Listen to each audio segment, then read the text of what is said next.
Rather, after the praise for Shadowbringers, the team really wanted to find a way to provide an easier on-ramp to players who are normally uncomfortable starting MMOs.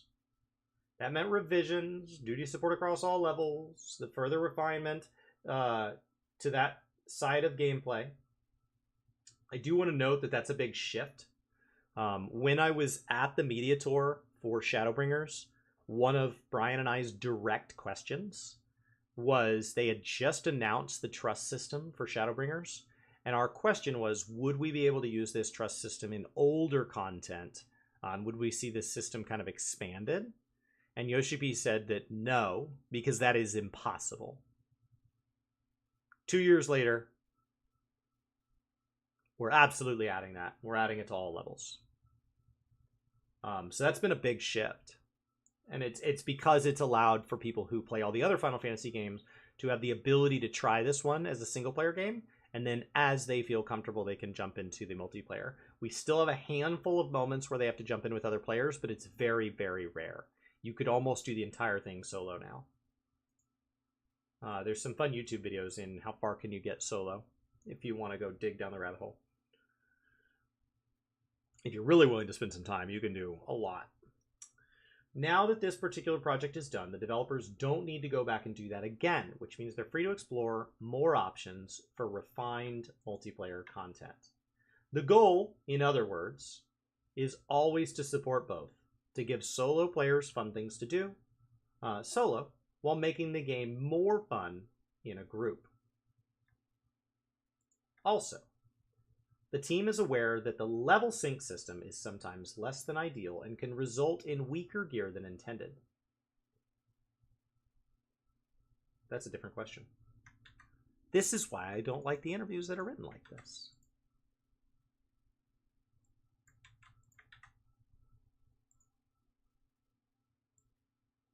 All right. The team is aware that level sync is sometimes less than ideal and can result in gear weaker than intended. That's the question. The system was developed very quickly when 2.0 launched, and they're still looking into how to best refine it and improve it moving forward.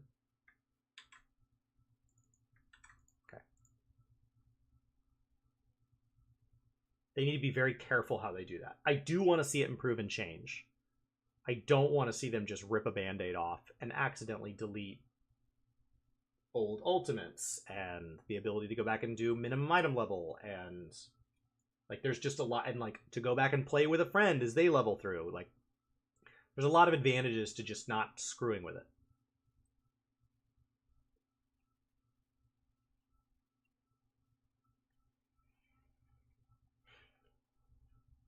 Last but not least, Yoshida responded to questions about whether or not the Dawn Trail is the start of a new saga with a very simple TBD.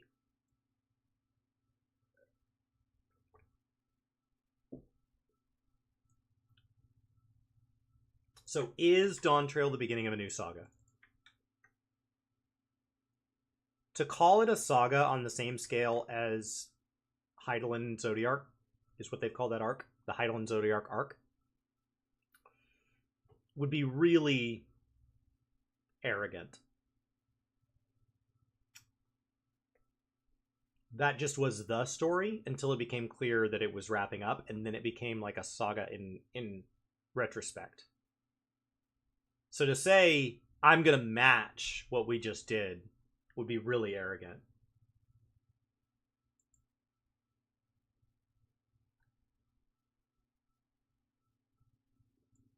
All right. He wasn't sure if it would really get to explore all the ideas it had after 2.0 or Heavensward. It wasn't until Stormblood was a success that the devs really went all in on planning for a big conclusion. So they're leaving the next steps after Dawn Trail open-ended. But there is definitely a plan for more. Whether it'll be a whole saga, well, you know the words. Please look forward to it. That's fair.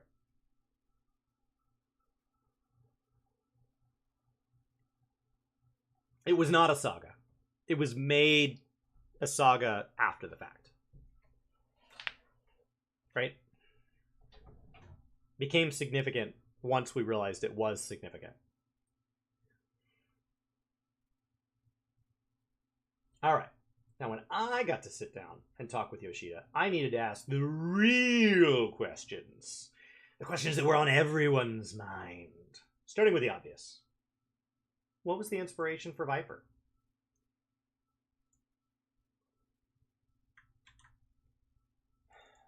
Didn't we already have this? Was it actually because of vague Zidane illusions, like a lot of Final Fantasy IX fans have insisted must be the case?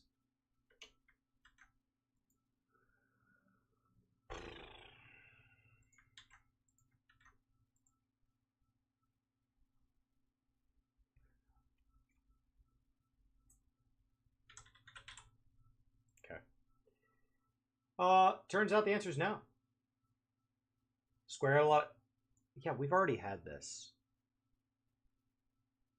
I said I was going to roll my eyes. Square had a lot of feedback from players who wanted a blade staff weapon, but we're trying to figure out how to build the job. The devs actually took their inspiration from Sword Art Online to deliver a job with fast and unique abilities. He said this when he presented the job.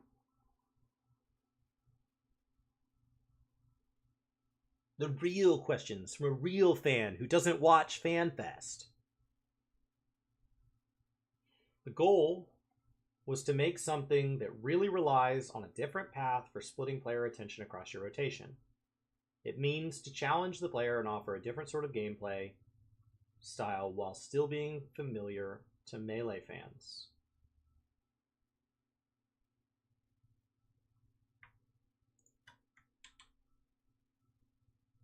Hello, Amanda. All right.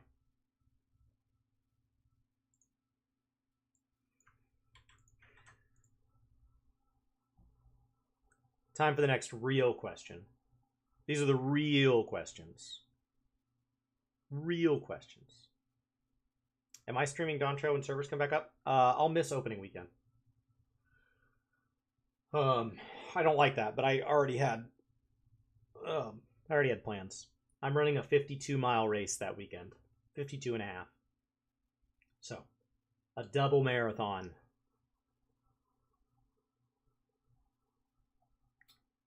I also brought up that when Shadowbringers was on the way, we were told that Gunbreaker was a tank because the game already had plenty of melee DPS. But now we're getting a new melee DPS job expansion after getting a melee DPS job. What's the deal with that?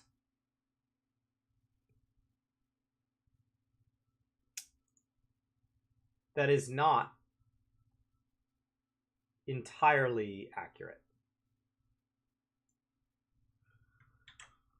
Yoshi P said that when they added 2 DPS jobs in a single expansion, he felt that it put too much emphasis on DPS and that there was not enough on tanks and healers. And so he did not want to ever again put 2 DPS jobs in an expansion because it ignores the other roles. It puts too much emphasis on the role of DPS. So Gunbreaker was not added as a melee, then turned to tank because they had too many melees. Gunbreaker was added as a tank because we needed more tanks. Now you will notice my previous Yoshi P statement said that we would never again have an expansion with double DPS. So there is a valid question that goes right here. It's after you said we weren't going to do double DPS anymore, we're doing double DPS again. What's the deal with that? So it's a valid question. It's just incorrect in its premise. So we might still get to the right answer. Yoshida explained a bit more that the devs' thinking and how they personally design jobs, first and foremost, they try to have a new DPS with every expansion. Yes, he has made that clear. He always wants to have a DPS with every expansion. Just because it excites the players, it gets attention. And he has said in the past, it is what the majority of players play by its very nature, right? The vast majority of players in the game are DPS players. one slot is always going to be a DPS of some kind. Always. But they also try to look at what the game is currently lacking. Which roles have gone without a new option for a while, or where there's a gap to be filled in. Endwalker left only scouting gear as the set that was only used by a single job.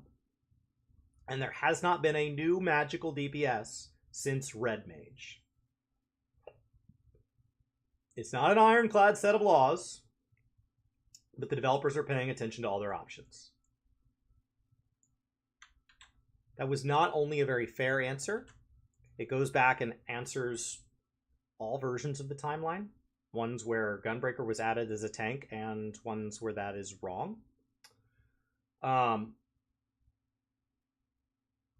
But it also sets him up for the future, unlike his previous statement that he didn't want to ever do double melee again, and then he got put in a position where the best solution was double melee, and it made previous Yoshi P look like he didn't plan for it. And instead he's saying, all right, we're always going to have one DPS. We don't know what kind of DPS, but there's always going to have to be one. And then in addition to that, let's ask ourselves, what else is useful?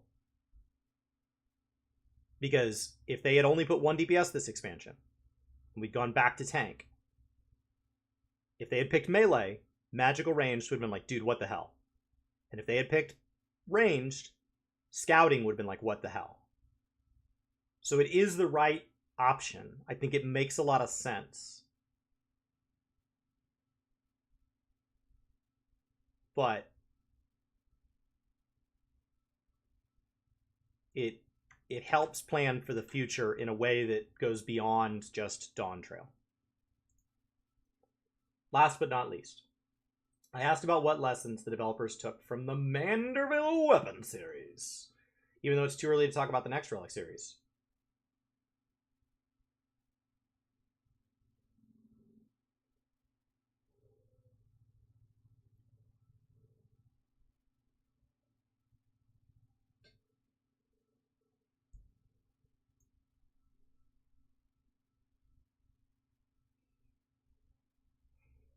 Every 2 years I do this. Every 2 years I sit down and I watch this. Not just every 2 years, but I also cover the Q&As throughout the expansions. And I don't know why I don't take like an Advil or something beforehand.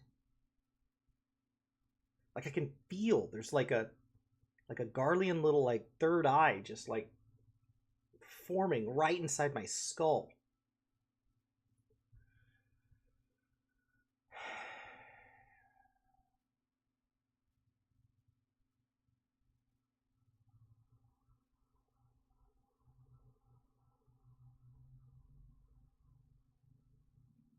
I asked about what lessons the developers took from the Manderville Weapon series because I really care, and I've ignored all of the feedback both during and as the expansion wrapped up, where we addressed this multiple times through live letters, written interviews, and media tours. And I think it's on everybody else's mind because they could have Googled this at any stage and hadn't. And they are massive fans of our website and only our website, and they've never, ever, ever seen it. And so can I ask you now, what do you guys think about a relic that is all tombstones and was heavily kind of more story focused? Like, what are you guys going to do with that? What's the deal with that?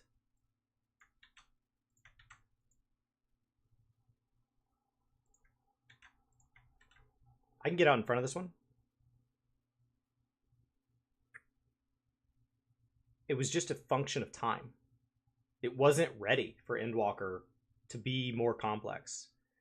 And there had been feedback about previous relics that it was too much work and they wanted something simpler. And it was an opportunity to try something new that could be built that better fit what the team had for resources. And that moving forward, they would like to do something new. They are not necessarily tied to something like books, but they want to get back to something that has real progress. It's difficult to summarize all of the hundreds of times this has been answered. Some players liked the setup, but other players felt it was too simple. The start in 7.x will definitely be tied to new content, though. Right. And keep in mind we have field content. Which we knew from the other interview.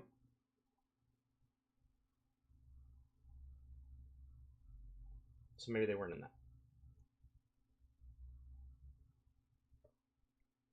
All right.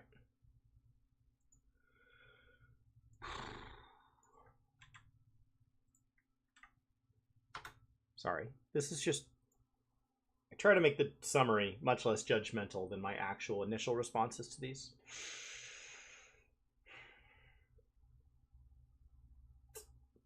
Here we go. OperationRainfall.com.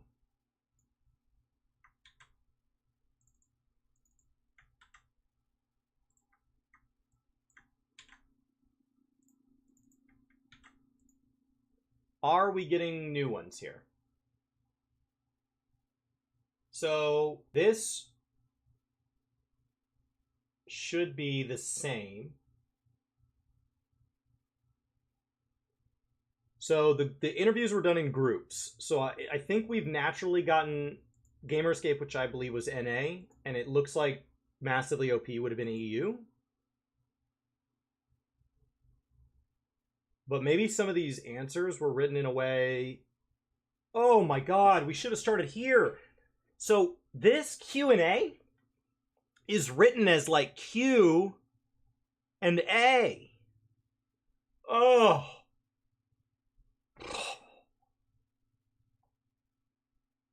Close that tab. That was hot garbage. Flaming pile of trash. Are there any examples of the improved rewards shown in the previous live letter in today's presentation? Is it more tombstone caps? Is it more gear drops? Or is it simply more rewards like cosmetics like minions and mounts? Oh man, we're going to go copy paste that right over the top.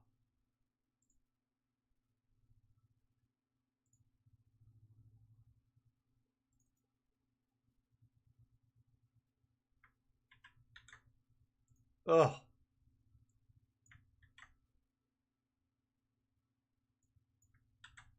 Much better.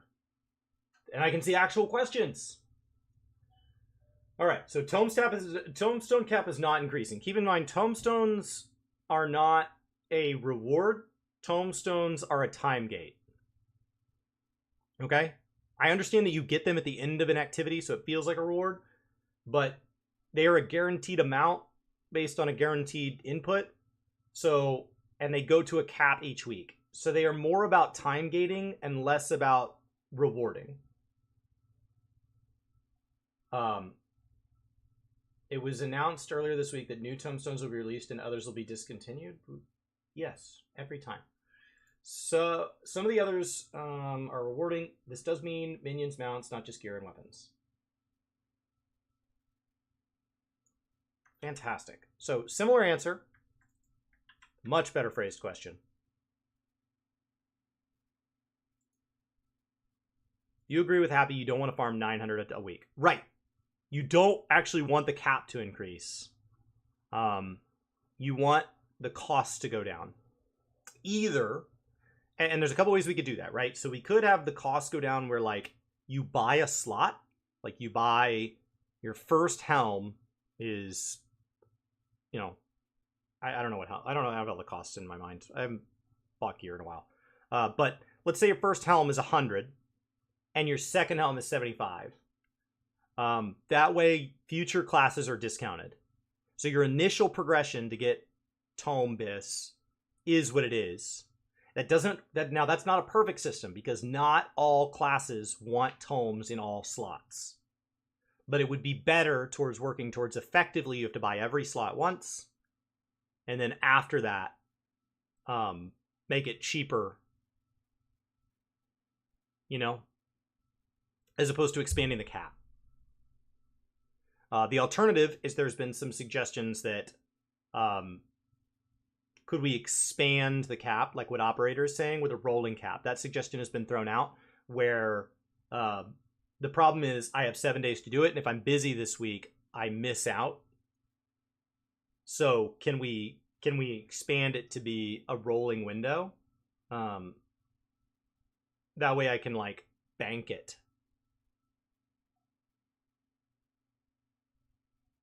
So, you know, and then there's been some people who have suggested, like, what if we increase the rewards as the patch went? There's been a lot of suggestions. But all in all, the general frustration is not how long does it take us to gear one job. Anybody who complains about that doesn't play other MMOs. Like, it's fine. But how long does it take to gear a second and a third? And, you know, especially when it's a different role and nothing is shared. That's been the issue. I gotta let the dog out, and we haven't taken a break in a long time. So I'm gonna finish glass number 2. For any of you that don't drink enough water in a day, if you've been hanging out with me this whole time, we've had 2. Get your second glass, and I'll be back with the third.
So every time I walk into my living room, so we had a lot of big storms this week.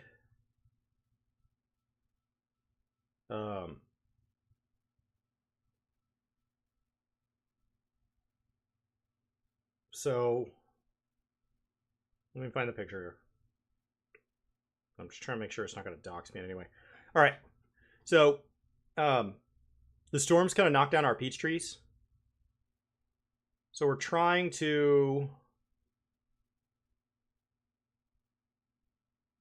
save the peaches off of it. We had to pull a lot of them early. We pulled everything. Some of them might, but those are all the peaches off my peach trees. So last year we got our first 2 peaches. We got 2 peaches across 3 trees. And this year,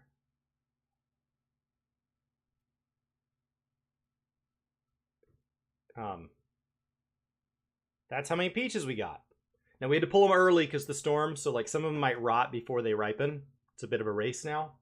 But so many peaches. It's like 60 or something like that. Some of them will rot before they ripen, which is disappointing. All right. Second question. Oh, wait. There's more to the first question. Oh.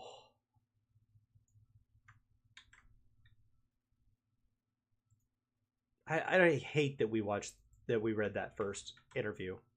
It was so bad. It was so bad. All right. Much better questions. I wondered also why they were short, because usually English questions are real long because we're trying to make sure it comes across clear.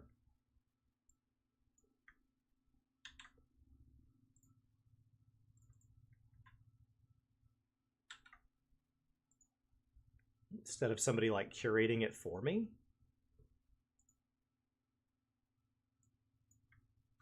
All right, 2 questions down. Much better. God, look at how much bigger these answers are. Okay, so this is about centralized party finder. And since we're getting graphical updates, are there plans to modernize the friends list similar to Steam Friends or Blizzard's Battle.net? They're currently focusing resources on 7.0. Once it's settled down, they'll talk more about this subject. Keep in mind, a lot of times 0.3 is our big quality of life patch. So getting these ideas in their head now and telling them that's what we want is important.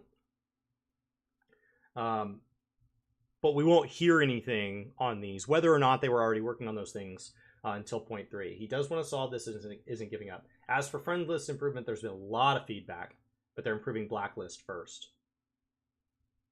And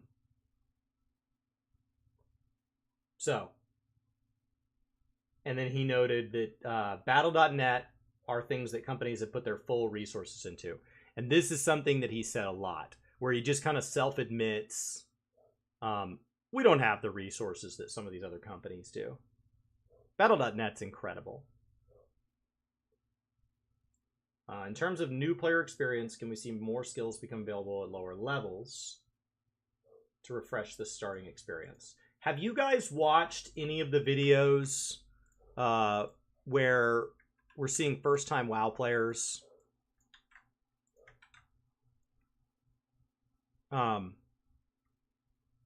now who have been like experts in other games? Like there was one of the big RuneCraft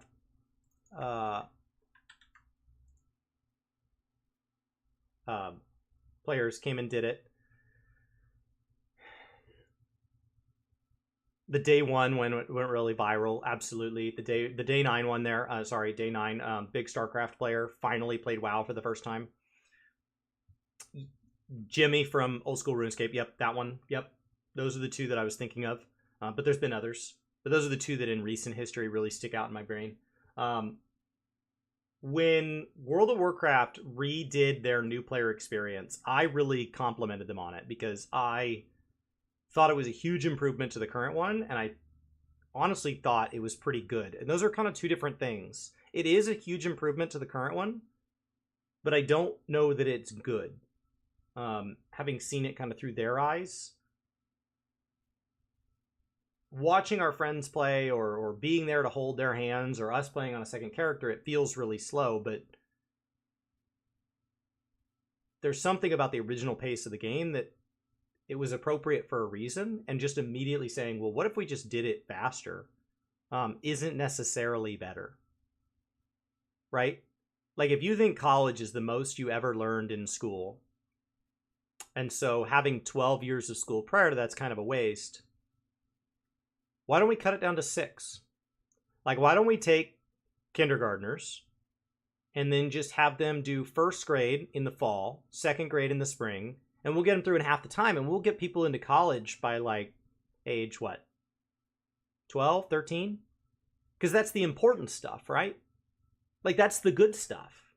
They'll get to live on their own. They'll get to be around other people their age with no parents watching over them.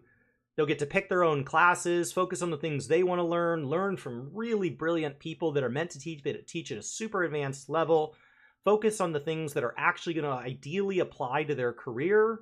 You know, maybe it's a trade school, maybe it's a university, maybe it's a community college. And they'll be able to pick that. And we could start that at age 12. Like, that would just be so much faster. Instead, we're just wasting all this time, like a whole year of algebra. Come on. I know algebra. It's not hard.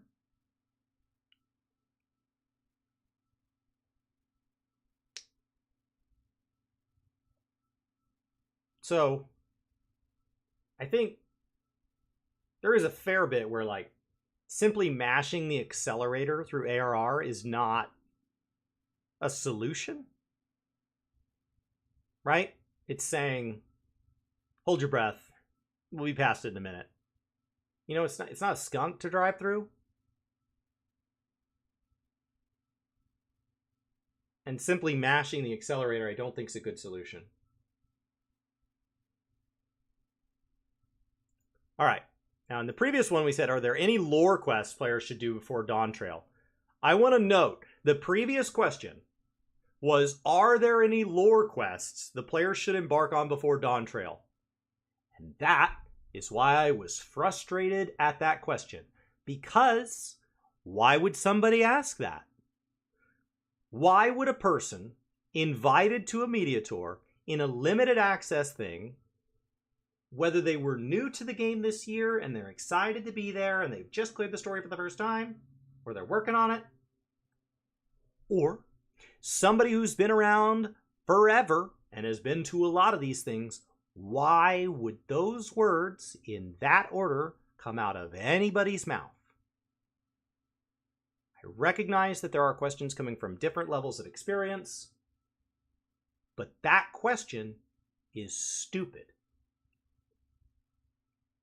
But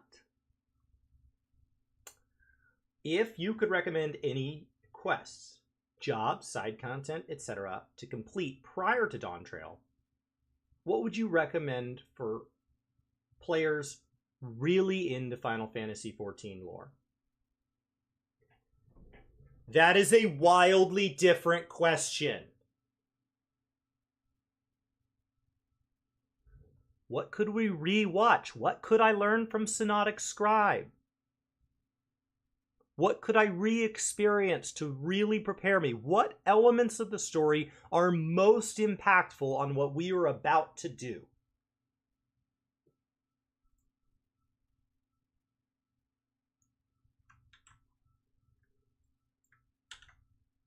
Just delete massively OP from your memory.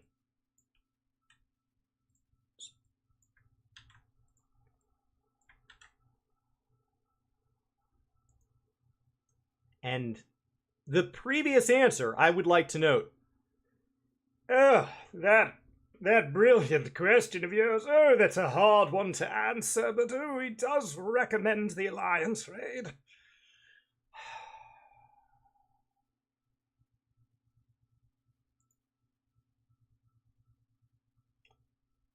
Here's the actual answer.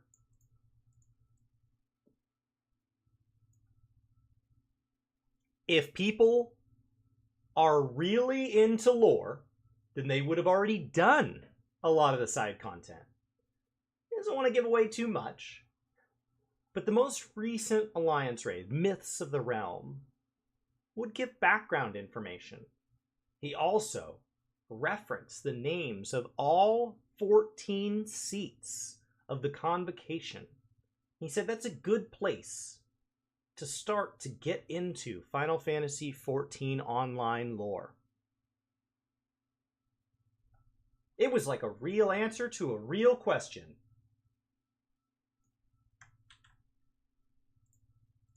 That's a hard one to answer. Yeah, especially when you don't write it down.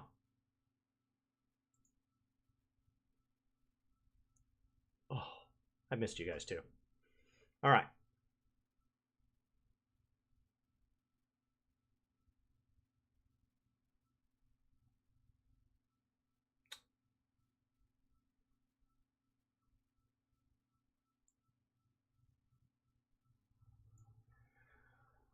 Inspirations for Dawn Trail.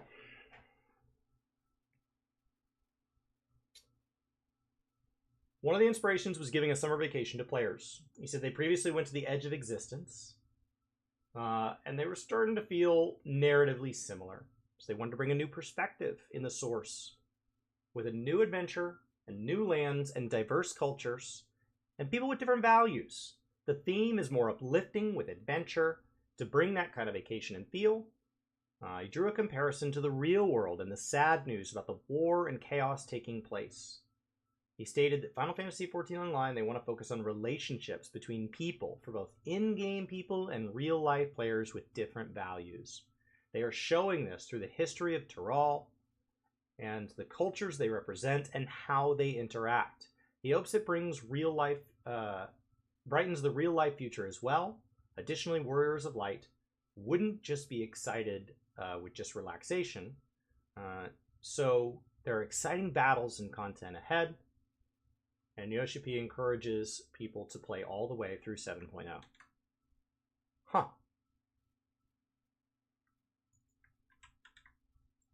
What's interesting is the question got written down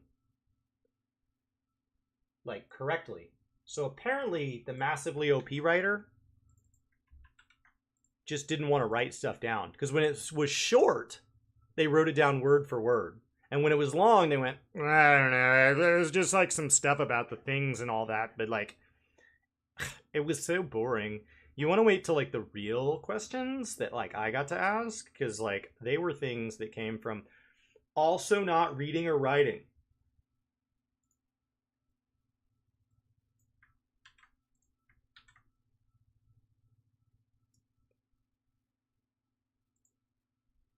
Doing great. 2, 4, 6, 7 more questions to go, according to Massively OP.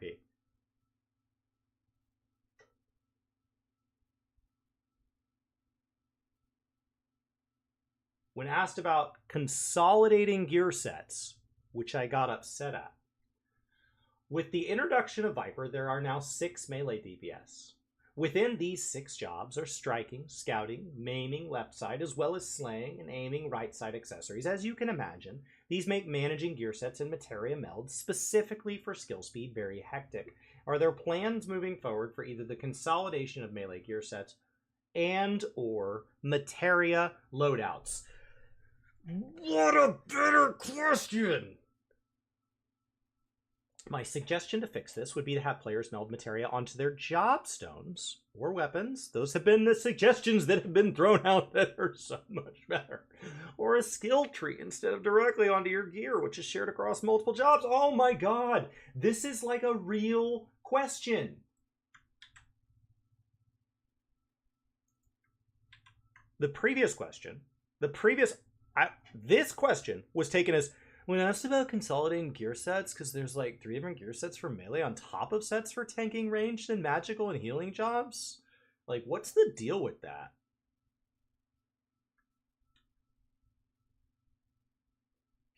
It had nothing to do with tanking, magical, or ranged. And if it did, it's because Black Mage and Red Mage want different melds. And so it would be nice if melds were exclusively on your weapon on the left side and your jobstone on the right side, so that you don't have to meld on gear anymore. Or there would be meld loadout slots.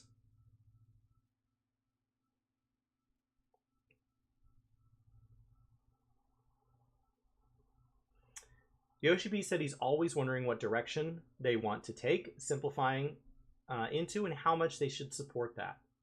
He stated how they want to bring a more fulfilling gameplay experience from 7.0 into the 7.x patches, and they talk about how to make more robust content that will challenge players.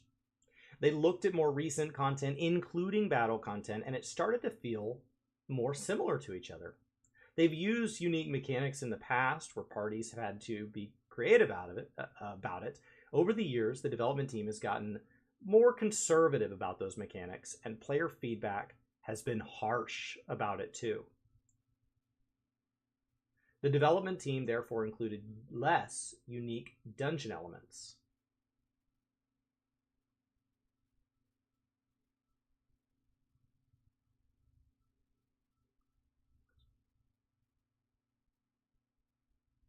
Why does this not feel like it's a gear answer?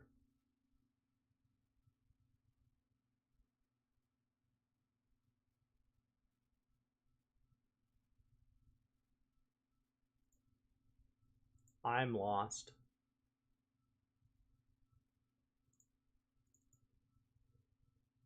Oh no, it was the original answer. Yoshida explains the devs are always looking into that, just as they're looking whether or not the materia system still works. The issue is just that it's important not to make huge changes off the cuffs, because even minor changes like enlarging target circles for bosses can have pretty big knock-on effects. So it's not off the table, but at least for this expansion, the goal is to make sure more jobs using more different sets rather than consolidating. That was Massively OP's like brain dead summary after they walked out of the event. They didn't write anything down during, is my take on it. They just, and then they walked out and they go, okay, I got it. Okay, so if this is a real answer, this does happen. I'm bummed we didn't get an answer to this very brilliant question. Sometimes it doesn't make it through translation, and we get really weird, like, there was a question in Shadowbringers Media Tour, okay? And it was,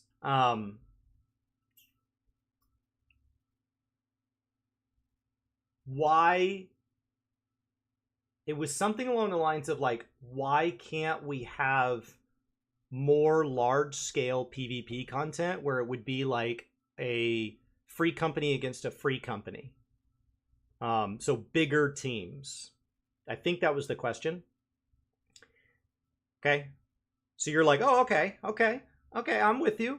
Like a 50 on 50, just all-out brawl. Something like that. And it was meant to be like you could queue as a free company. So very like New World-esque.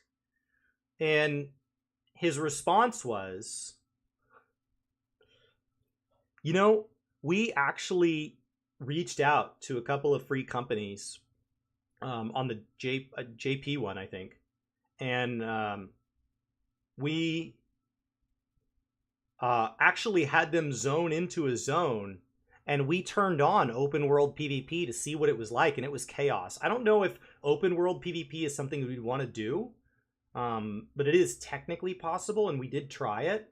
It was pretty chaotic, but it'd be interesting to know if players were interested in that. It was something like that, and we were like, wait, what? Like, not an answer to the question that was asked, but also, go on. Like, what? Like, you could have PvP servers? Like, what are you talking about? What?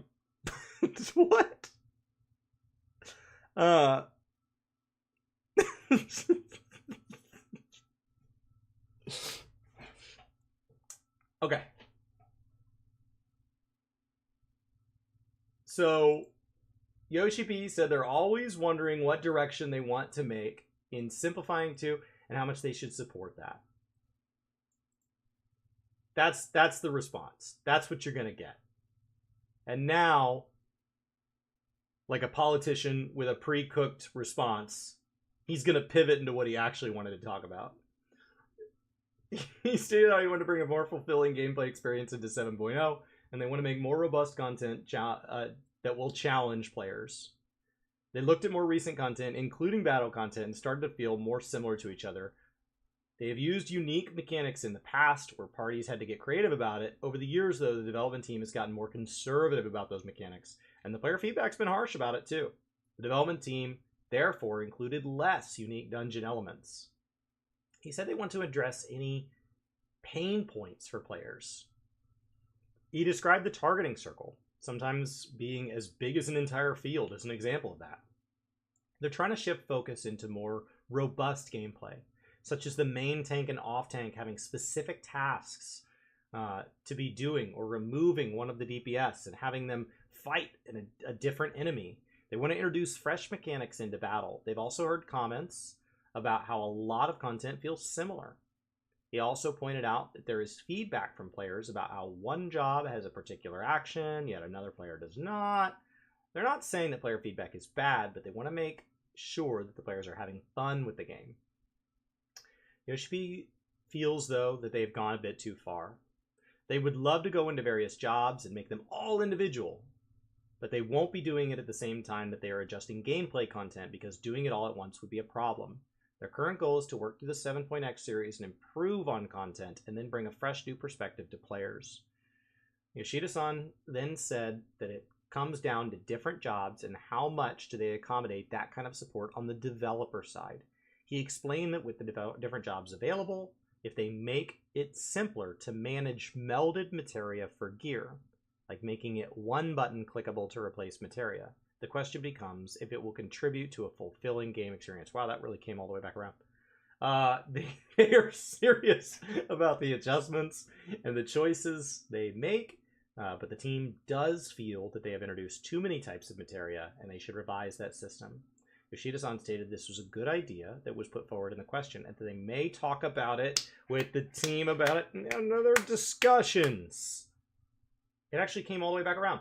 I can't believe that plane landed. So,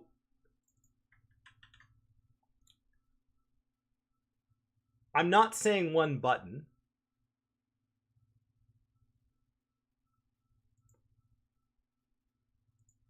And if we're going to make materia a bigger part of our lives, we should be able to put more materia into Munimex at a time. And definitely don't go back to adding resists and stuff.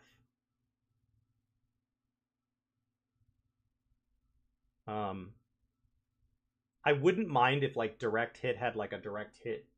I liked hit cap in WoW. So like part of it is that I'm probably wrong.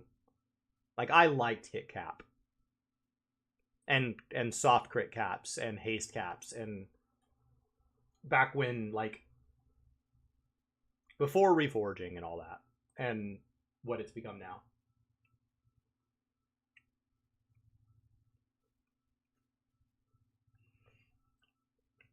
I think this is the first time that he's heard the idea of making materia melds job specific. And I think that he responded politely and then he went on a whole big long journey about general battle system design elements while his brain just went tick, tick, tick, tick, tick, tick, tick, tick, tick, tick, tick, tick. Ding. Yoshida-san says when it comes to different jobs now, they accommodate support. Right? So, like, all of this was him going. And then, yes. Very good. Very good.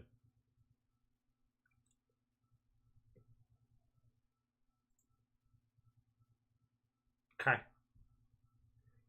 Now, in the previous version of reality, the question was, that segued quite naturally into a question about moving away from solo-focused content on Endwalker. You all know in questions and answers where one person asks a question and then there's an answer and then a different person, totally unrelated, asks their own question that was already pre-cooked, how it segues quite naturally.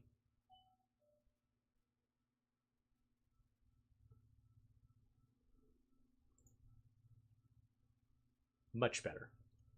How is Dawn Trail shifting away from the single-player orientation brought about during Shadowbringers to encourage cooperative play among Warriors of Light? No segue. Just a question. You don't have to rewrite history. It's okay. It's really okay. Yoshida-san said that he and other core team members wanted to emphasize they are watching your streams and they want feedback. He said it's not shifting away per se, and that is my dog ringing the bell repeatedly. Can you guys hear it in the new room layout? In the old room layout, the desk was right here, so the microphone was aiming this way. This is where the door is. And so you guys could always hear the bell. Same microphone, but now it's aiming this direction.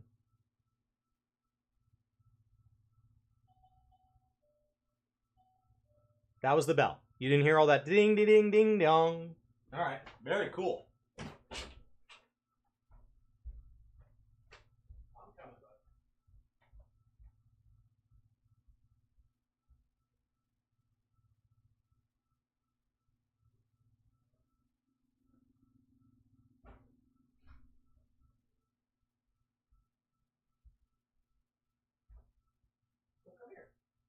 Show people your watermelon? You want to show people your watermelon? Right now he won't stop scratching his ear, so he's made it bleed, so he gets to wear a watermelon. Come here. No, all the way up. No, I'm not giving you jerky. That was a mistake to leave that on the ground. It's not for you. All right, come here. Come on. There it is. You got a watermelon. Ooh, you are a hot dog. Is it warm out there? Yeah? All right, carry on. Go party.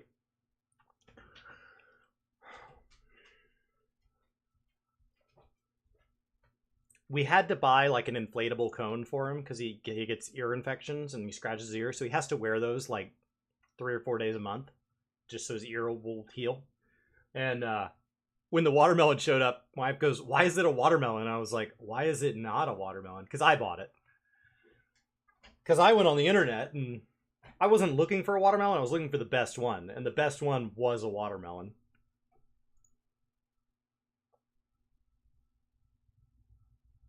Okay. All right. So we've deleted the natural segue. There's no natural segue. And we've now asked a question about why Dawn Trail is shifting to single player content.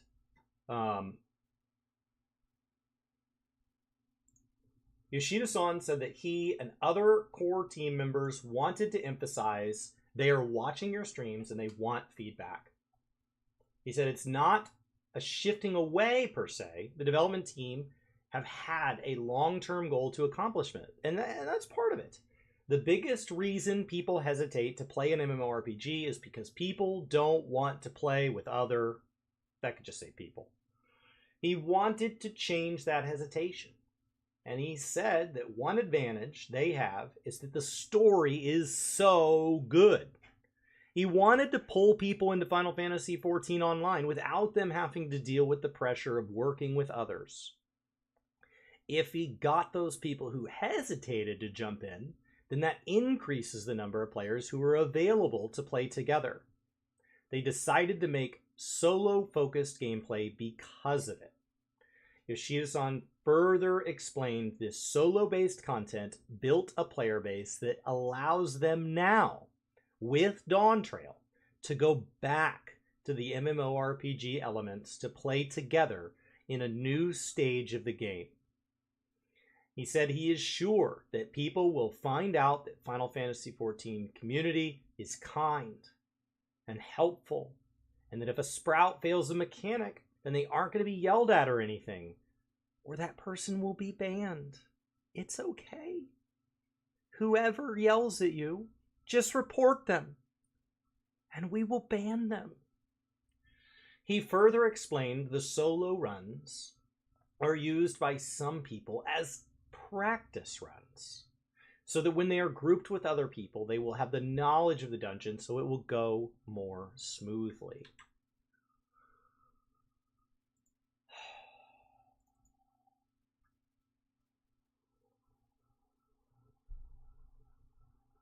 This is a totally different answer. I'm going to reread the previous one, just so you can see how much creative license the other one took, because I'm going to assume that the one in dark mode here is canonical.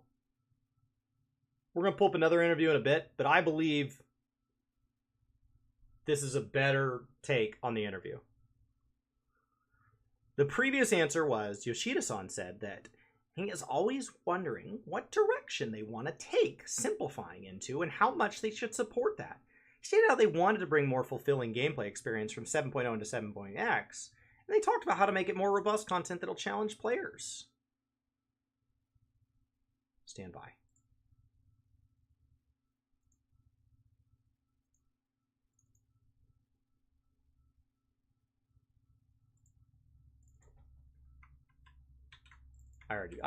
Nope, that's wrong. We're done. We're just gonna move on. Part of it got copy pasted over with the previous answer.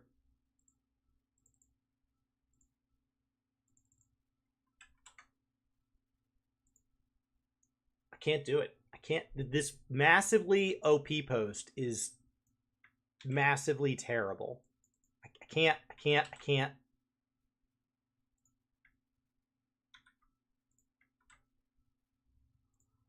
So, driving me nuts. All right. In the future, there are plans to rehaul the item level sync system. Currently, the calculations are very convoluted and confusing for new players when syncing for various content, including high-level raids, where higher eye-level gear may not actually be best in slot. For example, this is in part due to materia stats not being included in syncing.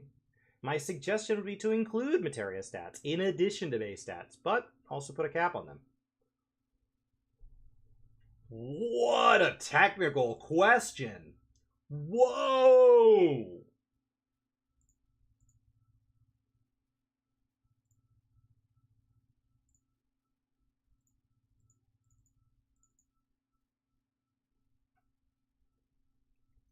Here, the previous interview that shall not be named did not even put this as a question. Likely because they did not even understand this as a question. The team is aware that the level sync system continues less than ideal and can result in weaker gear than intended. That's it. They just started with a statement because they were like, I don't know, are those words? Okay.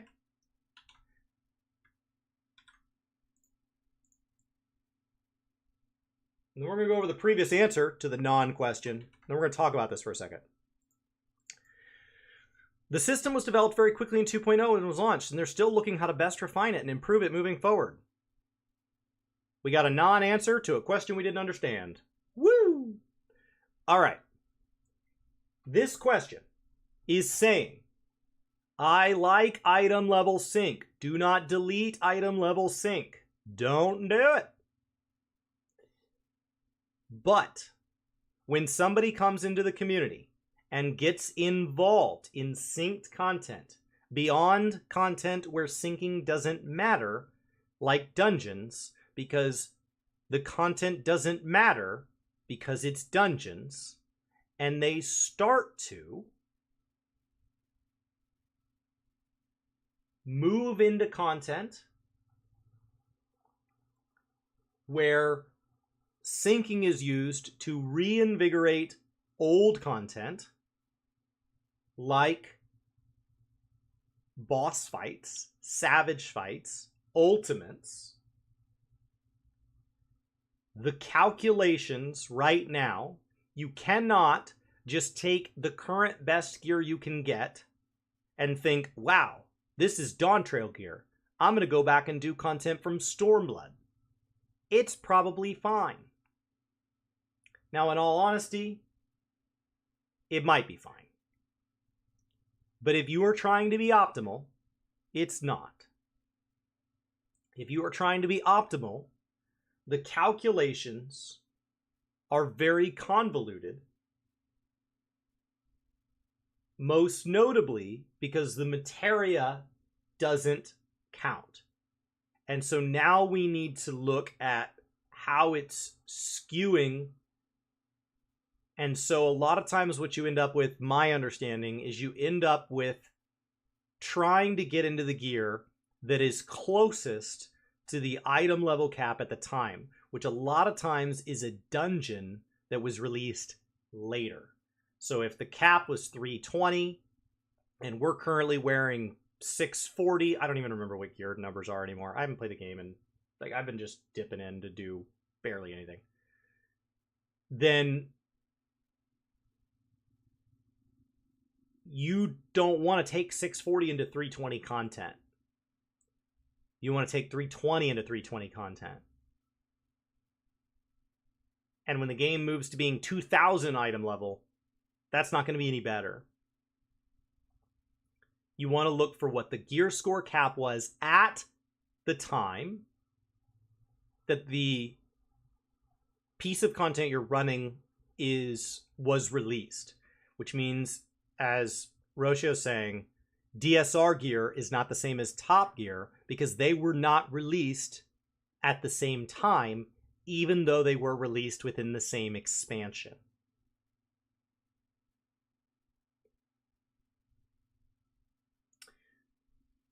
So this is an incredibly technical question that the outlet that, based on their personalized questions with him, had not watched any of the previous stuff going up to this. Maybe they play this game once every 2 years when they're invited to the media tour. There's no way they could have understood this. This is not a Sprout level question, even though it masquerades itself as one because it says confusing for new players. It's not confusing for new players. It's confusing for new veterans. Those of you that have played Helldivers, open up Steam right now if you're at home. Tell me how many hours you have. Those of you that have played any game in the last 6 months, open it up, type /played, or look at your played in Steam or whatever. Give me a number. 10, 20, 40 hours, 5, When you're 5 hours into Helldivers, or you're 5 hours into Factorio, or you're 5 hours into a Witcher game, or a Gears of War game, like, you're not that far, but you don't consider yourself new anymore. Medai has 302.7 hours in Helldivers 2.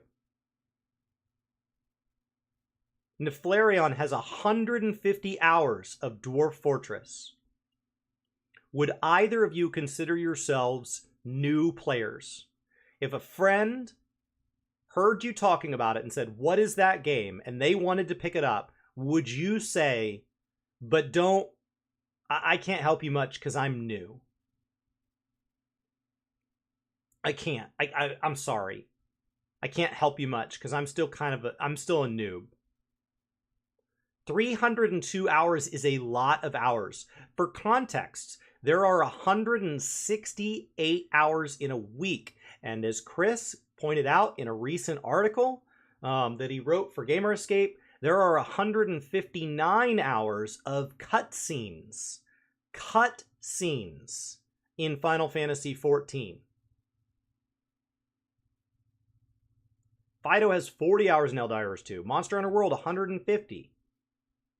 Final Fantasy XIV, 400 days. Days.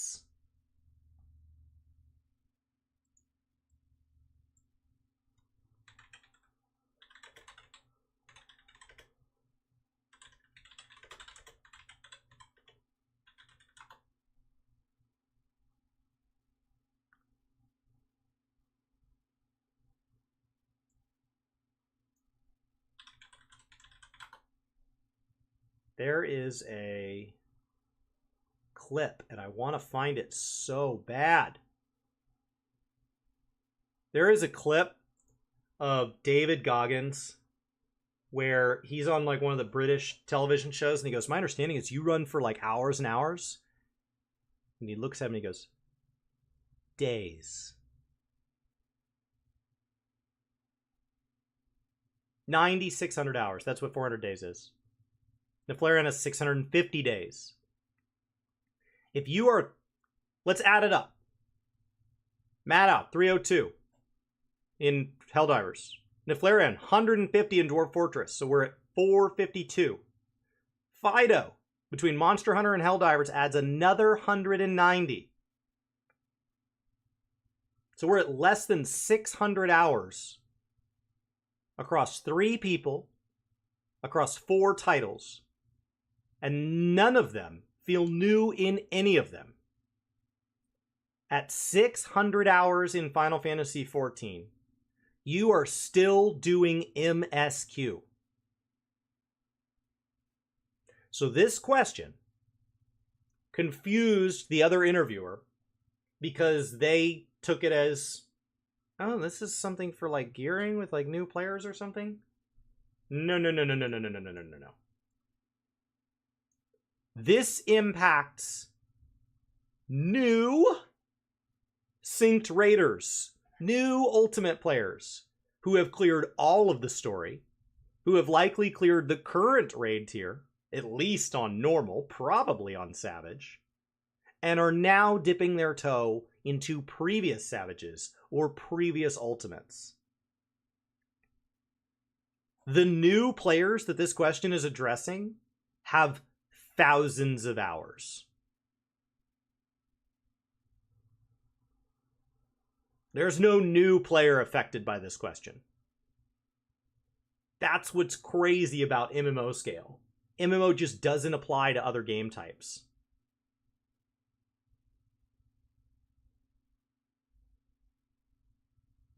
Oh, guys, we really need to do something. It's confusing, all these poor people that only have like 1,000 and 2,000 hours.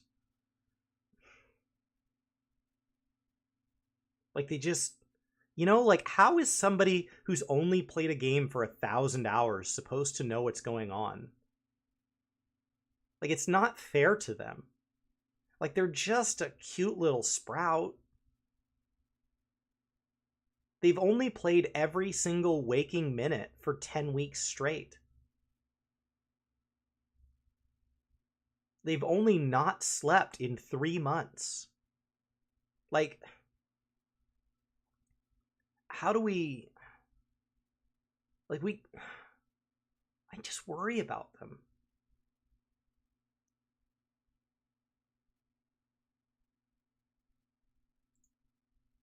So this is a problem. It is a wildly technical question.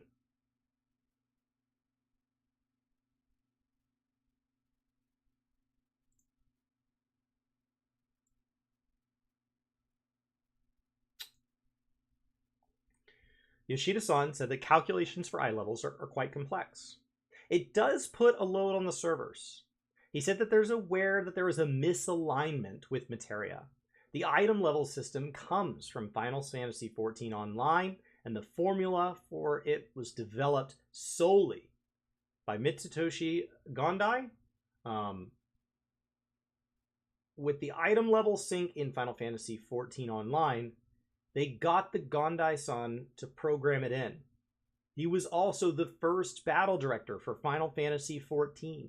He's still involved in Final Fantasy XIV. He's a very dedicated team member. Yoshida-san further explained that item level system in Final Fantasy XIV was rather rushed because they were trying to get the game ready for launch. Said it was a good idea, and they will take it back and discuss it further while trying to keep a lower load on the servers.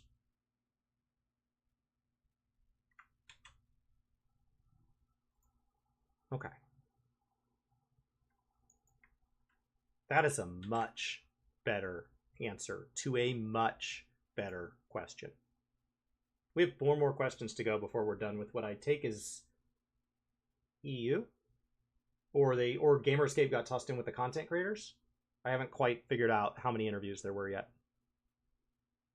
By the way, thank you guys to everybody hanging out today.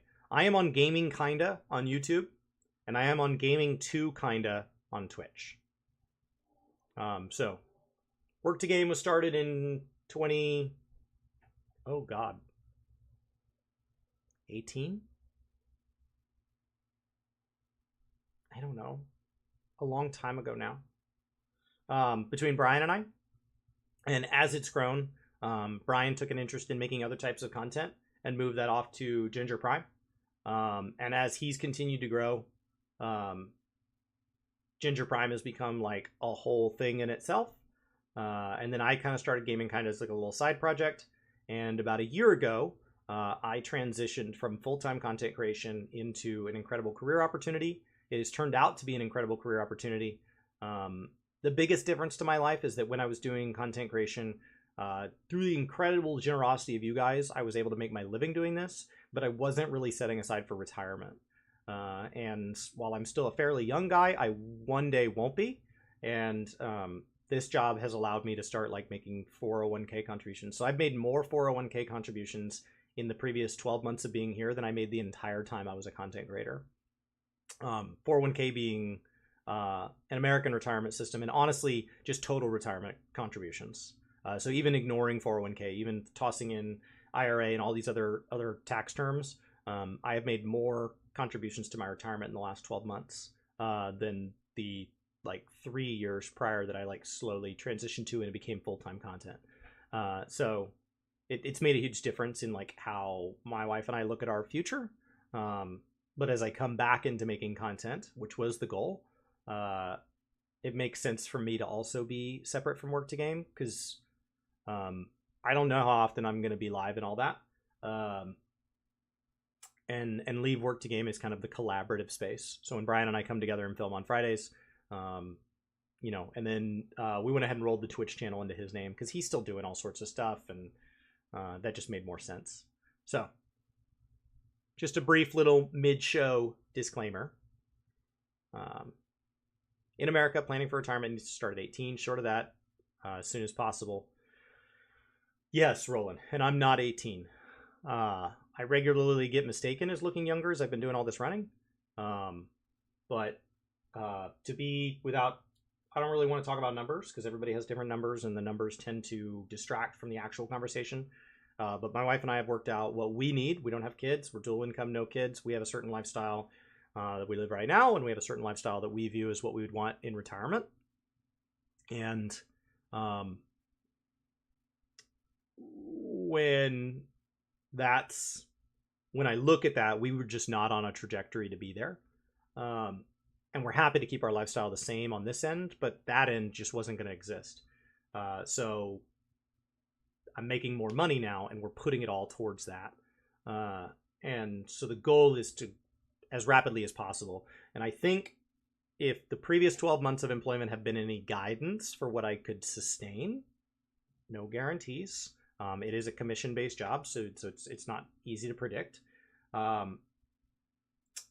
would be able to correct my retirement over the next 9 years.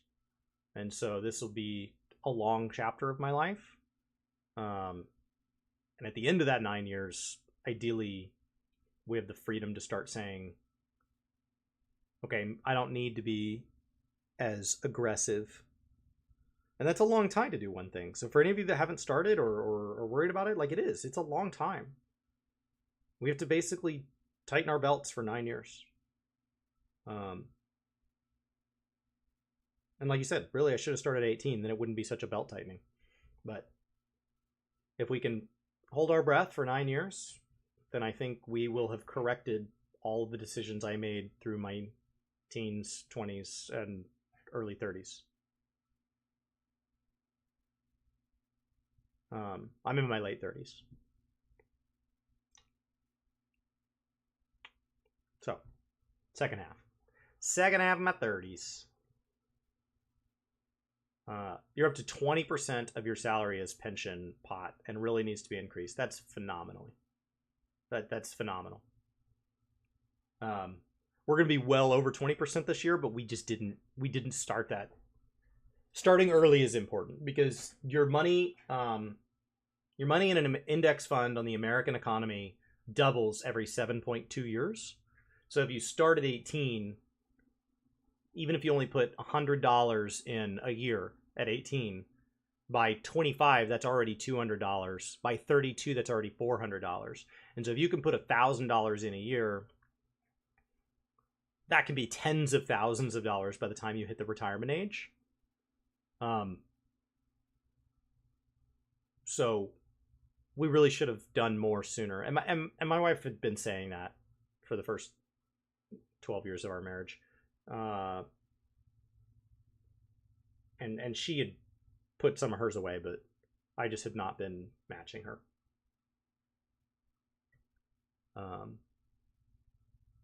So we are trying to ramp it up as rapidly as possible to try to catch people that have been doing it right the whole time.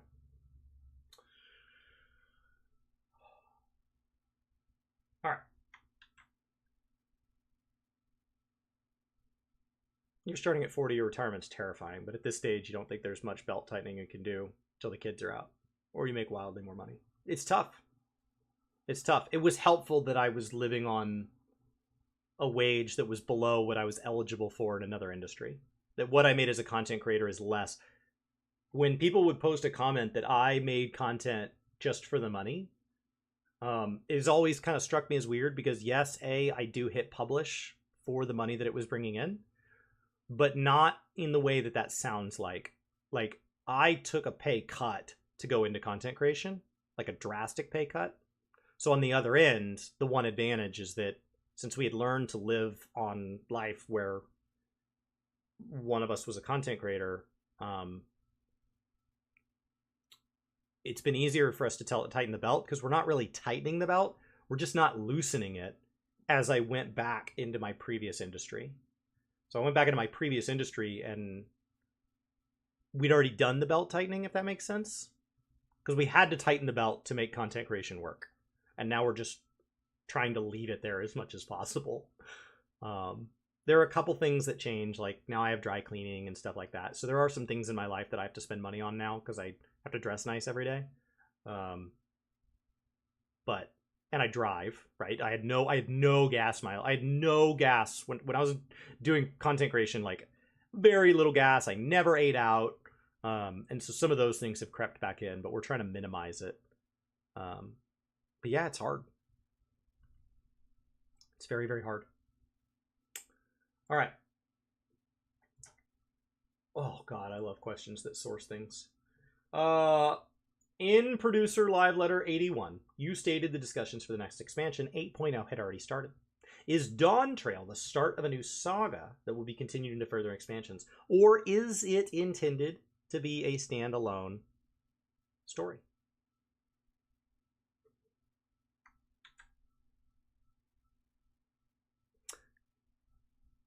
To take us back an hour or two, previously, Yoshida responded to questions about whether Dawn Trail is the start of a new saga. What are you talking about? Yoshida-san opened by saying that whether or not they want to make Dawn Trail an ongoing saga or not has not been determined yet. He said that it is because when they released Heavensward, they didn't know it was going to be one long saga. At the time, they were focused on rebuilding Final Fantasy XIV online after a harsh 1.0 launch. And they just wanted to make sure to continue the game, that it would continue to exist. He said that at that time, it was just one step at a time. They didn't have the mind to go to Square Enix and tell them that it would be one long saga, because they would just call it crazy. He said that around Stormblood, they started to say it looks like it's just one continuous story for them to tell.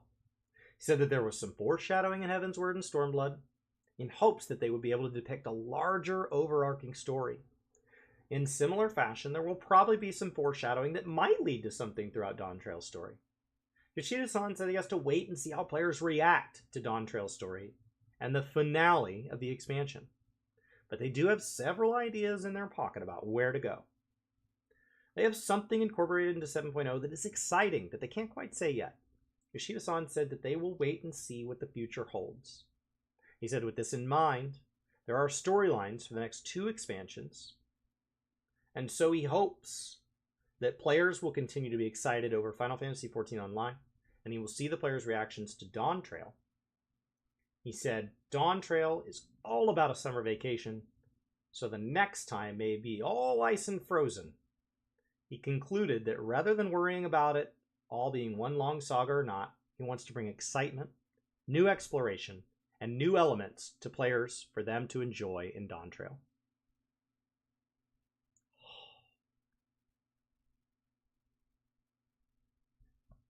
Great.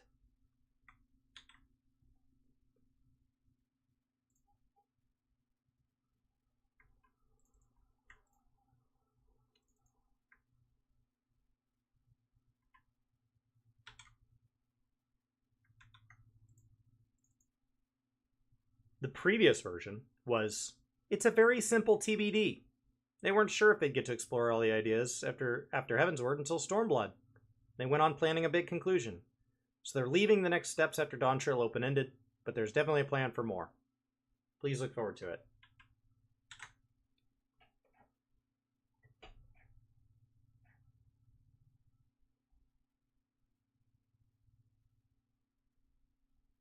All right.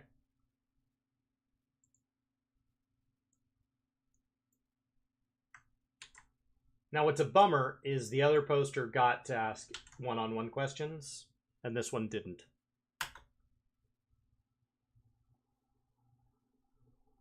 Okay.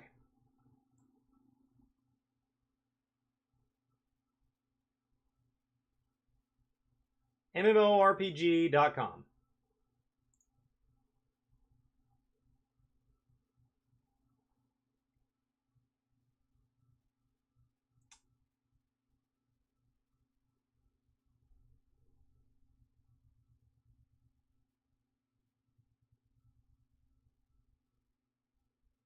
Whoa.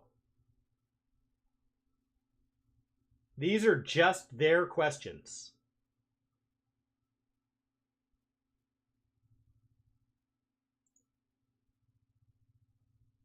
Your only question wasn't even asked. Are there plans to replace the item shop Mog station so that people can give Square Enix money?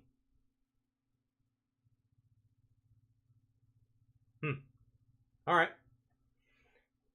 So MMORPG, I know they've been having some issues with some regions are having trouble right now, like even staying subscribed to the game.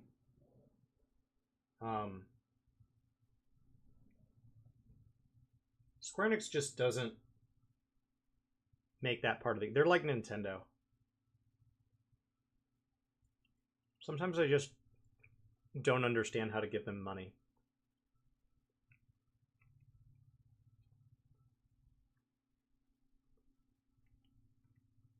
It gets more visibility when you have somebody like, let's say a content creator gets pushed out of like a zone because of global conflict and then moves to a different region, and then her account suddenly won't let her log in unless she unlinks her credit card, and then she unlinks her credit card and then it won't let her do that either.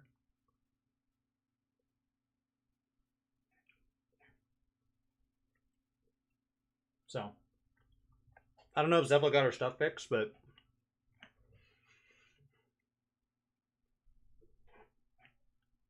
there's a lot of visibility around Zepla.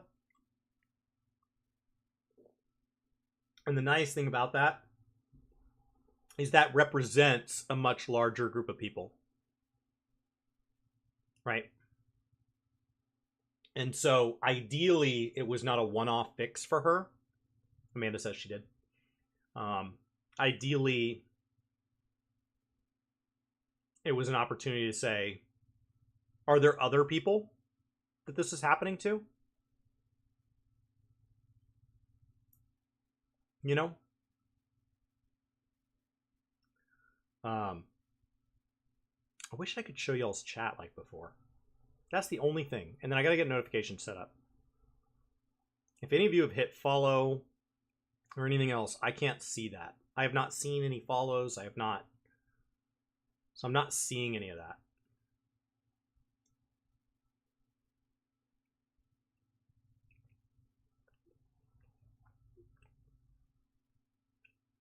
So I gotta get that triggered.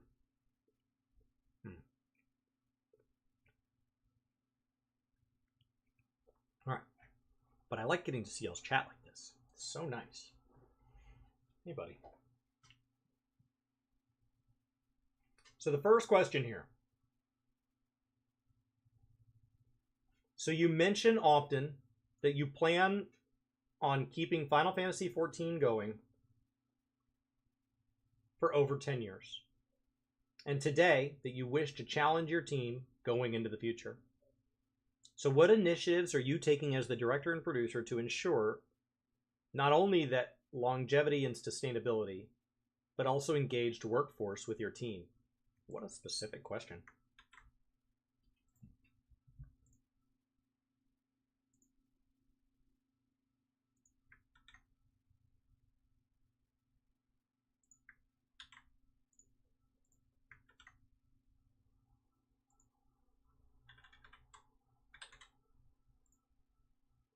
Okay.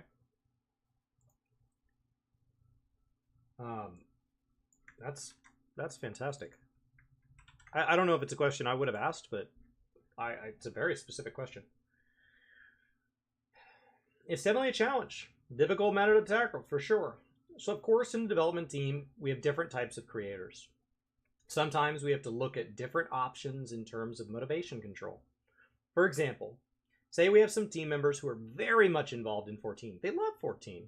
That's what they want to focus on. So for those people, it depends on what kind of good content we're delivering to our players that will lead to their motivation, making sure we're showing them we want them to aim for this within Final Fantasy XIV next. On the flip side, of course, they love 14. They love the players, delivering content to our players. But at the same time, they also have a life. Maybe they have a family. Maybe they have a schedule. So they aren't able to focus in on such a rigorous schedule as some other developers may have. So in their mind, maybe salary is what motivates them. With the case of Creative Business Unit 3, which is what Yoshida leaves, we have a system set up where tenure is not the only thing that qualifies you for a higher salary. We try to look at performance and make sure that we're looking at everyone from a very objective and fair standpoint that might lead to some people's motivation as well.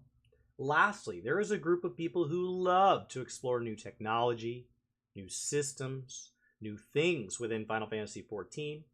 So those people, to motivate them, we would love to have them try to push the envelope on certain elements or try to get them to come up with new ideas that would get them into Final Fantasy XIV and give them new challenges so that would motivate them. And even then, there are people who are not quite satisfied with being on the 14 team. We have the freedom within Square Enix to transfer to different projects, so perhaps they might want to satisfy their curiosity outside of the team. And if they feel like they want to come back, we'll have them back. So there are many different approaches that we try to make sure we're looking at the person and trying to raise their motivation. Nice.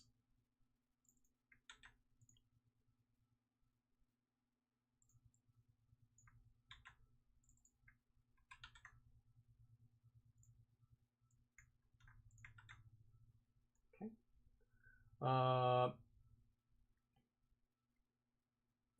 It's been a full expansion now since the population of Final Fantasy XIV exploded. What reflections do you and the studio have on this population increase? People asked that like at the last media tour, and it wasn't that helpful because Endwalker was already made by the time we had, you know, all this kind of WoW exodus happen.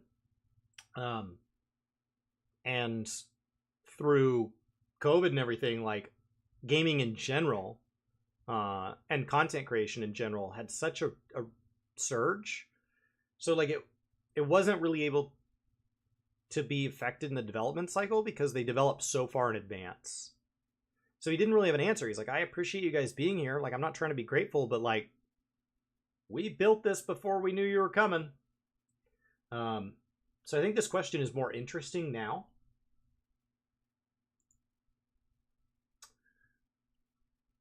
This is something that Yoshida talks about with his staff members, to the company in general about. But when we did see that big sort of explosion from Shadowbringers to Endwalker and the number of players we got, it's all thanks to everybody's efforts. Not just the development team, but to the development team, the management team, marketing, PR teams, etc. But that said, it's not just our internal efforts. There were two major factors I feel that impacted the growth spurt. First is COVID. People were unable to go outside to communicate with other people, and so Final Fantasy XIV has become a place for them to belong and spread the word to have friends join them. That really accelerated our growth. The second point was world famous influencers. Without us doing any sort of reach out, organically started playing Final Fantasy XIV. So that I think also helped us. That said, those two elements I think are just icing on the cake. It's like a bonus we received out of the situation that happened externally. It's not just the hard work we've done. It's more like something that was almost lucky, per se. And I think it's going to be a challenge now to keep the people that joined us because of those factors. It can be said for any sort of audience growth, sometimes it's just a very temporary thing. They might get really excited about one thing, and then they might leave. So now we have to look at ourselves. We can't just rest on our laurels. We have to look at it from the ground up, making sure we're providing for our players and making sure that we are building that so that we're keeping our players as well. Instead of thinking that is our high point and that we can only go down from that point, I think we also want to instead make sure that we are building our foundation properly, bringing content that we can be confident about to our players, and then, maybe eventually, we might happen to receive another bonus situation or a lucky situation. We feel that our philosophy is if we work hard, we'll get rewarded for it eventually.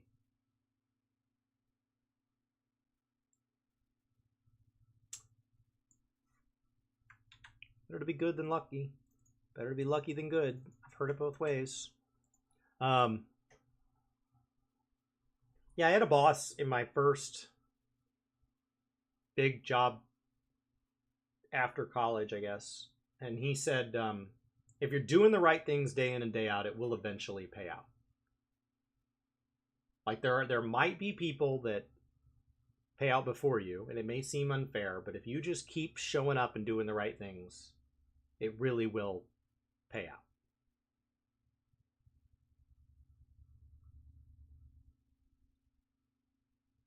So,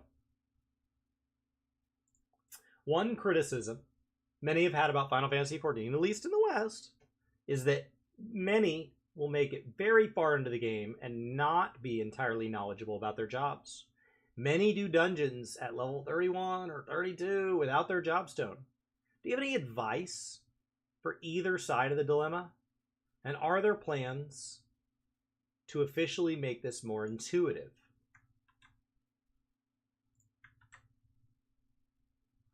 Actually, that's a good point. We actually looked at that for 7.0. We tried to make it a little more clear that you need to equip your soulstone in order to switch over to your job. That said, yeah, the whole class system was sort of a remnant or a legacy that stuck around since the original 1.0. And yeah, it does need work to make it a bit easier to understand, and with each expansion, the team discusses, well, okay, can we do away with the class system? But it ends up being too many resources. It's cost intensive for the team to move forward with it, so it's kind of just stuck around with each expansion. We understand that it's hard to grasp.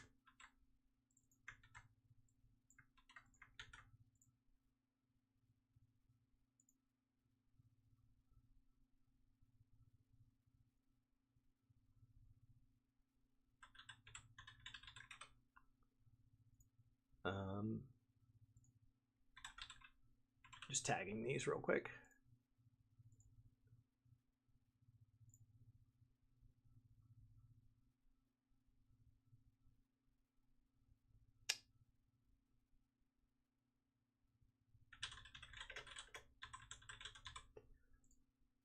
All right, cool.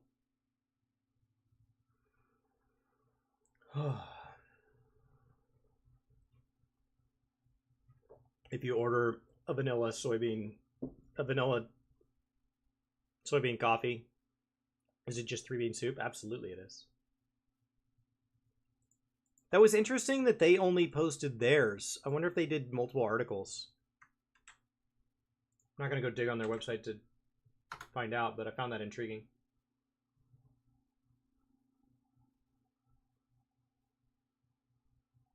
During our hands-on session, we got a chance to roam around two of Dawn Trail's massive tropical zones.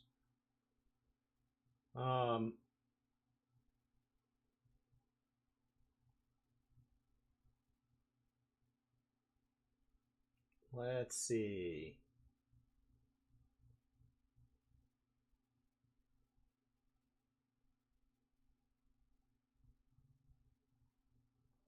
During our preview experience, Square Enix told us a handful of jobs were getting reworked, those being Dragoon, Ninja, Monk, and Astrologian.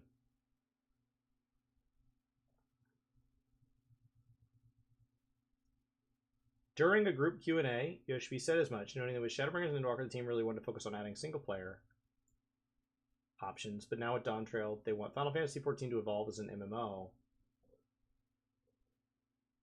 They just didn't even... This article doesn't even go over the Q&A.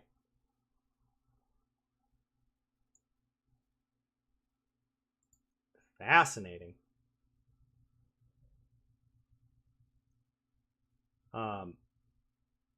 Totally off topic. Any chance we can get a Discord specific to gaming, kind of with the Twitch channel switch? Yeah, I guess we could.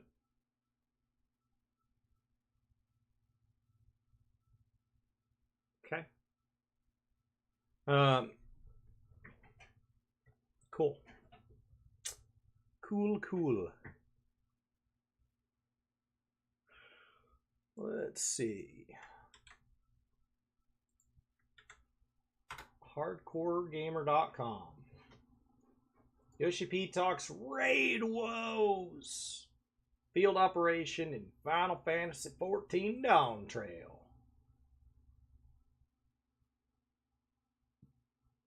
We are only able to get 2 questions off.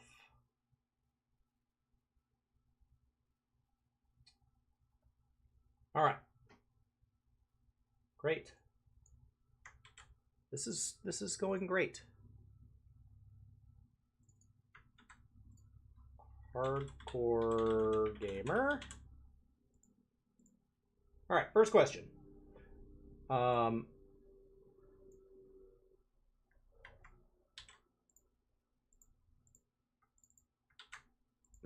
Looking back at the endgame raids in Endwalker, Pandemonium Savage, Dragon Songs Reprise, and Omega Protocol, what areas are you particularly proud of, and areas you think need attention that you hope to improve upon with Dawn Trail's Arcadian Raid series and Futures Rewritten Ultimate? Okay. It sounds like we have somebody else that has played the game. I just wanted to preface this response by saying that we are constantly creating different new content. So although it may or may not sound like it's relevant, I just want to make sure that whatever response that we're bringing to the table here doesn't mean it's the only thing we're doing. Okay? So store that in your brain, and then when you're raging on Reddit later, disregard it. In terms of ultimate content, oh, that's going to have to be pasted separately because that ad. Boo.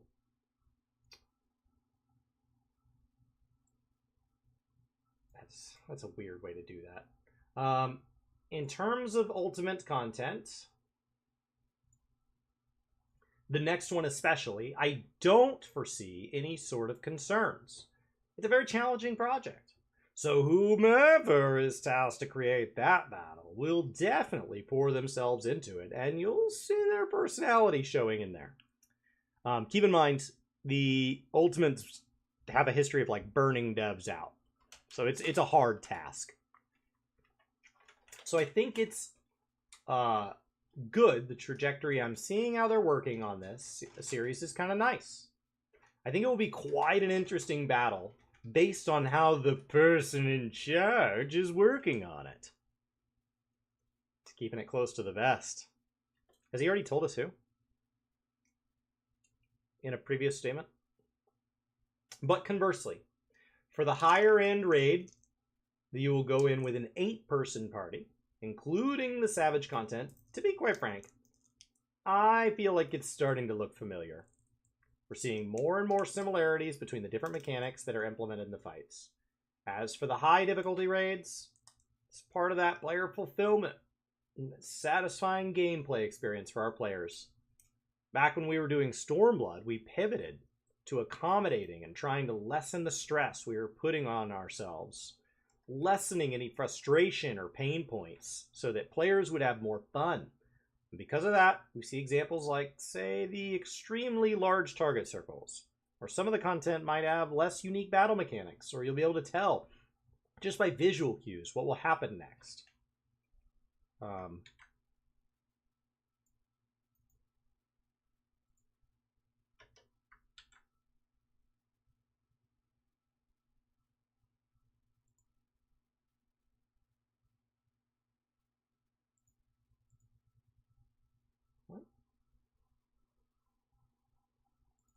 Is there a limit to how many characters you can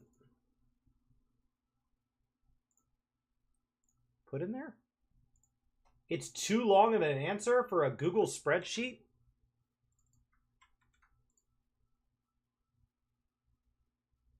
No.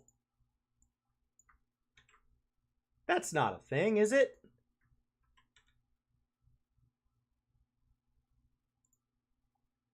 You feel like you may have seen this in another article already? Yeah, the problem with the personalized questions is if they were mailed in, they don't get to run them by each other.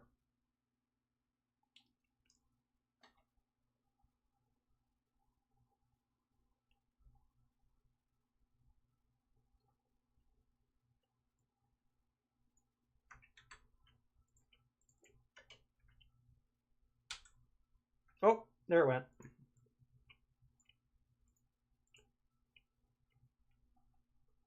I think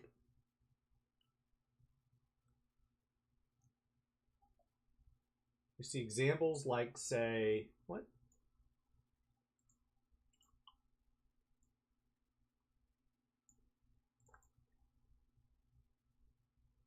Say the extremely large, what happens next? Okay, I got it. I figured it out. All right.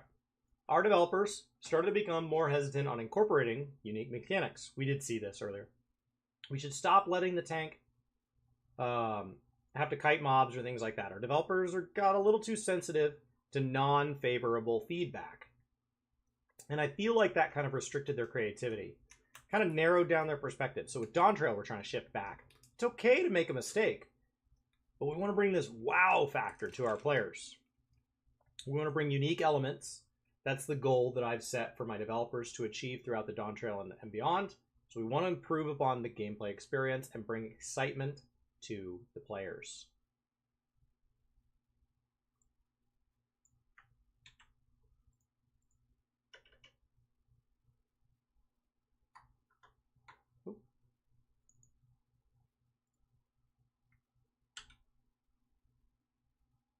Okay. Got it. I didn't think there was a limit.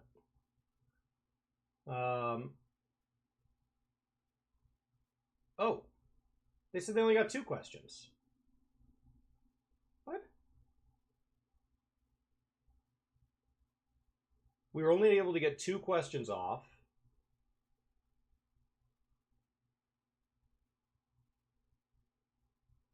But there's a 3rd question.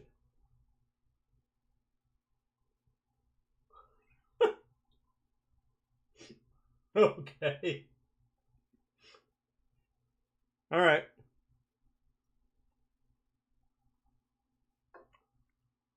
Better than saying 3 and thinking it's 2.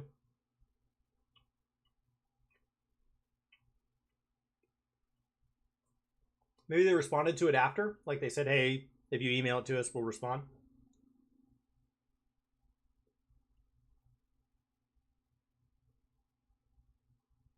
Okay. Last one, I guess.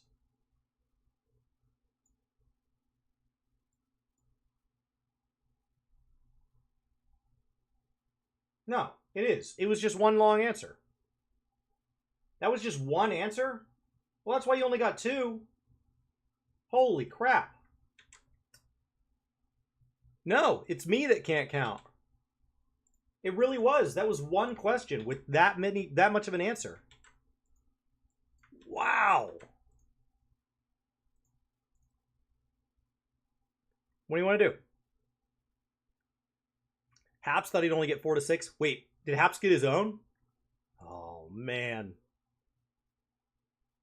All right. I want to ask about field operations, as they were some of my personal favorite content in Stormblood and Shadowbringers. What? What do you mean the stream died? I'm right here. What?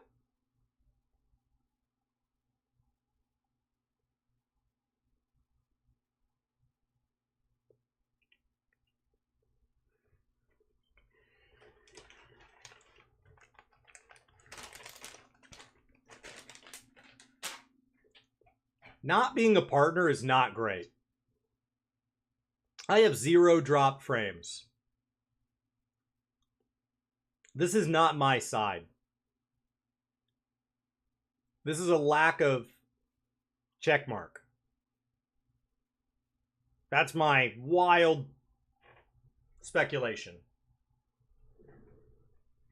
You need to get me into affiliate? Is there requirements on affiliate? What are the requirements? Do I just apply? It's been 6 years since I've done that. Don't I just... Is there a minimum number of followers?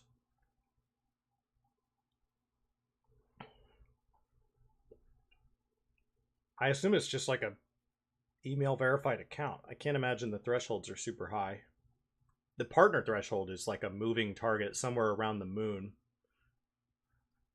Once you get partner, they don't take it away. Oh, look at you guys. It has a follower and view requirement. 50 followers, check. 8 hours, check. 7 different days. I don't know how far back they go. This is my original account, so I would have it. Average of 3 concurrents. We're good.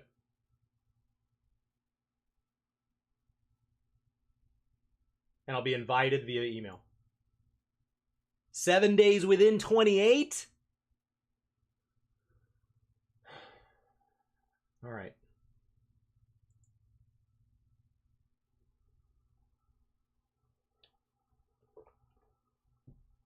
We're going to go live a lot.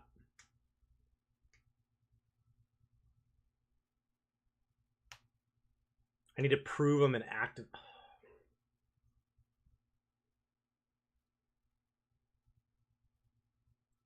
Okay, I'm going to take this break, as Chris pointed out. And then we're going to read this question. All right. This is glass number 3 for the day. They want affiliates to be active in making them money. I don't want it for making money. I want it for better access. It's a tiered system. The check marks get the best experience, and then it checks its way down. And I'm having all these issues, and I have to wonder if it's that I gave up my check mark.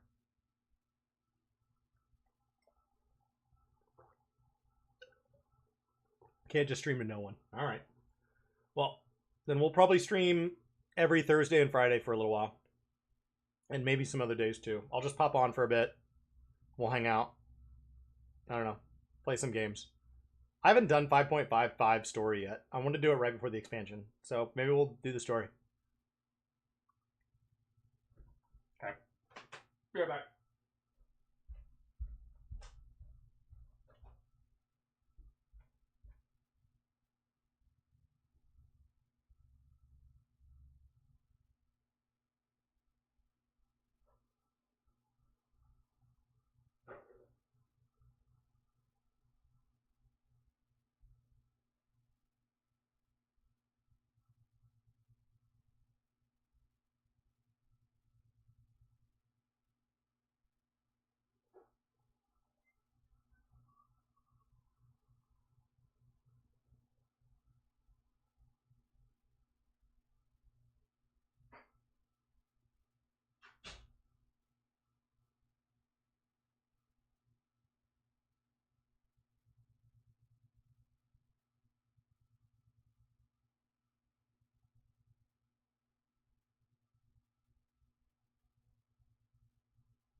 All right.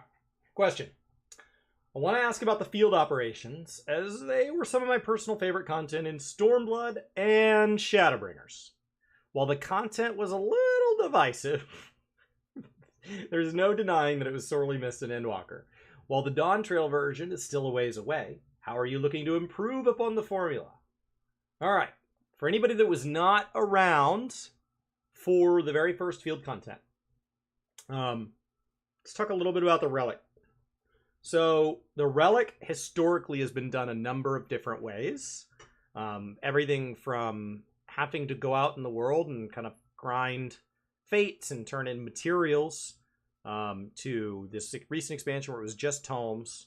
But in Stormblood and Shadowbringers, we had unique zones for it. We originally had content that was battle content in the Diadem, and then Diadem got merged into being part of Ishgard Restoration. But the first of it was Eureka, and Eureka on launch, basically it was the haves and have-nots, And once people were far ahead, it was really hard for people to keep up. And so it split the community into the people who had done it enough early on and the people who had not. So that kind of broke it, and they went back and fixed that, but some of it was like too little too late. And then it ultimately culminated in Baldesian Arsenal, which was an unexpected thing. We didn't know it was coming, and it made a lot of people push into it. Now, since that has... sorry, he's ringing the bell again. Since then, that has resulted in Eureka being really long-living content that is enjoyed by a lot of people to this very day, which is really neat. It kind of had a second life that's a lot bigger than I think could have been expected based on any other content. Like, yes, Ultimates are still done, but like Eureka's really special in how it's aged. One of the limits of Eureka is that it was the only way to really do it. Like, it was the only way to enjoy that content, and it was the only way to progress towards that.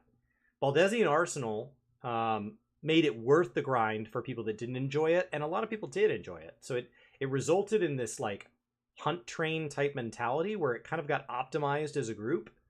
And then Bosja moved it more to being like a fate raid on a zone. And there was more variety in it. And the fights along the way were fun. And we already knew it was going to be good from the get-go. And it ended in Delibram and Delibram Savage. When we moved into Baldesian Arsenal, there was also the option to do portions of it outside of Bosja. So it was supposed to alleviate some of the pain points of Eureka, but there are people who feel that it was just made worse by that, and there are people who feel it was made better. So it was kind of divisive once again. And that made people ask why we even have field zones then, which Endwalker responded by saying, hold my beer, we don't have time to develop this, so we're just going to cut it. You know, there are a lot of people saying they don't want something like this, they want something simpler, and they made it very simple. And that has been too far of an overcorrection. They want to do field exploration again, but I think they liked elements of Bosja that were flexible. They also want to make some callbacks to previous systems. When you get back into like books and stuff where there was a lot of grind to a relic. So there's been a lot of interest around what this new Dawn Trail version is going to be. Because I think most people have a fond memory of at least one relic system, and most likely that relic system is Eureka and Bosja. One of the two. As you're aware, we've done two different field operation type content, first being Eureka, the second being Bosja. With Eureka, this was our first time doing some kind of field exploration type content, so we didn't have the proper knowledge to apply the appropriate system support, so to speak. With Bosja, on the flip side, we tried to accommodate and make sure we're supporting our pain points with the system. From that perspective, I feel both content tended to skew to the extreme side. With the Eureka content, I think that once we had Baldesian Arsenal ready and available, that's when it started to get exciting for a lot of people.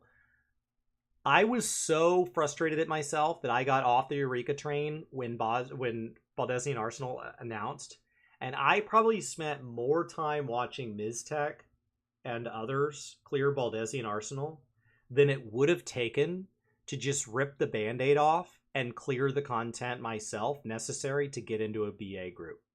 Like, I feel so dumb for just being stubborn and not getting back on the train. And I'm still not on the train. I was going to join Ponto's little, like, when he was streaming and letting the community kind of do it, and I'm still not done. But up until that, there wasn't really much to do. With those learnings, we are now looking to have something available per patch.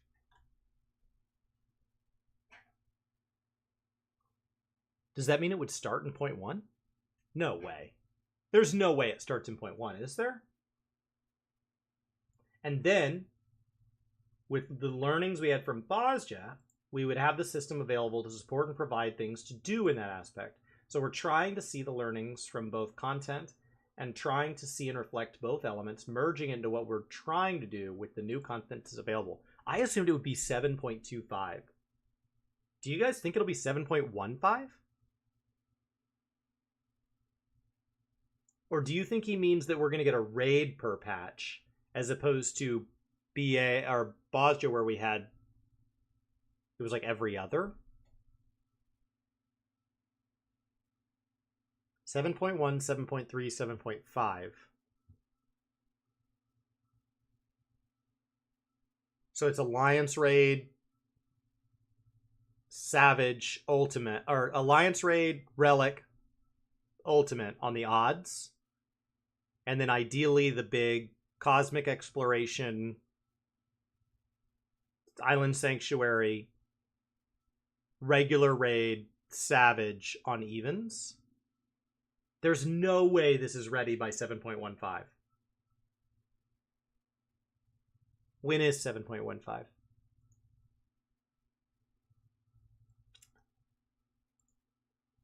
$7.15 by my loose predictions is January. There's no way this is ready by January.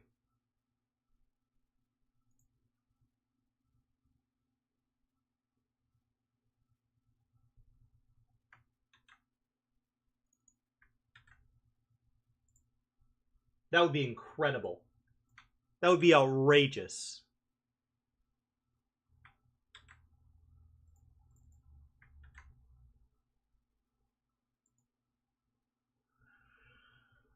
All right.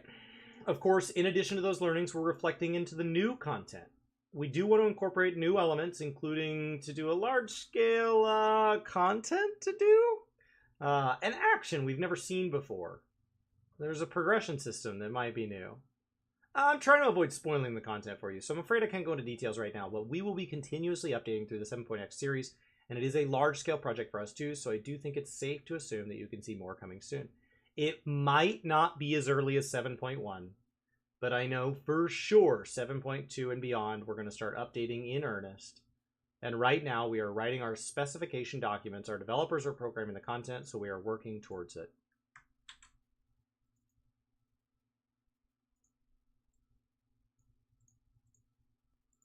I hate that they put these ads in, because then I can't copy paste. It's like they didn't even think about people that want to copy paste.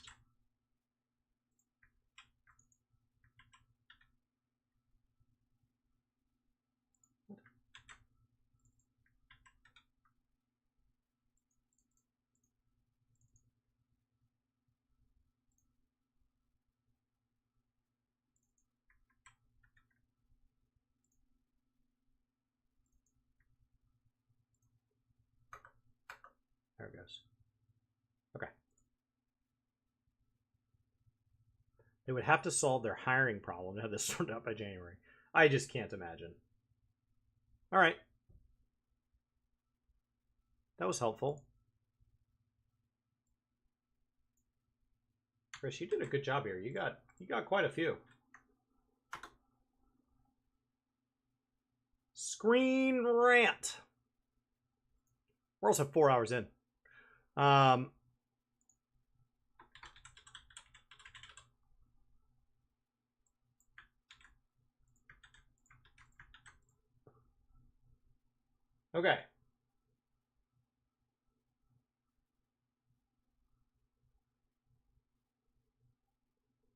We chatted job balance and player head count.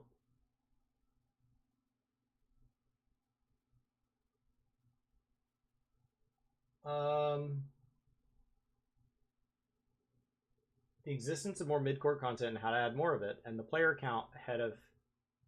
Oh, did they get 3 questions? Man. There's some juicy stuff in here. All right. There's 2 DPS jobs this expansion.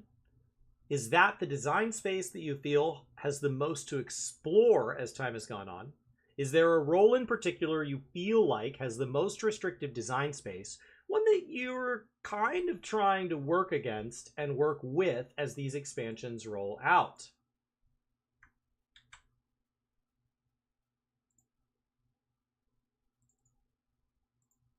This is like the Viper question, but better.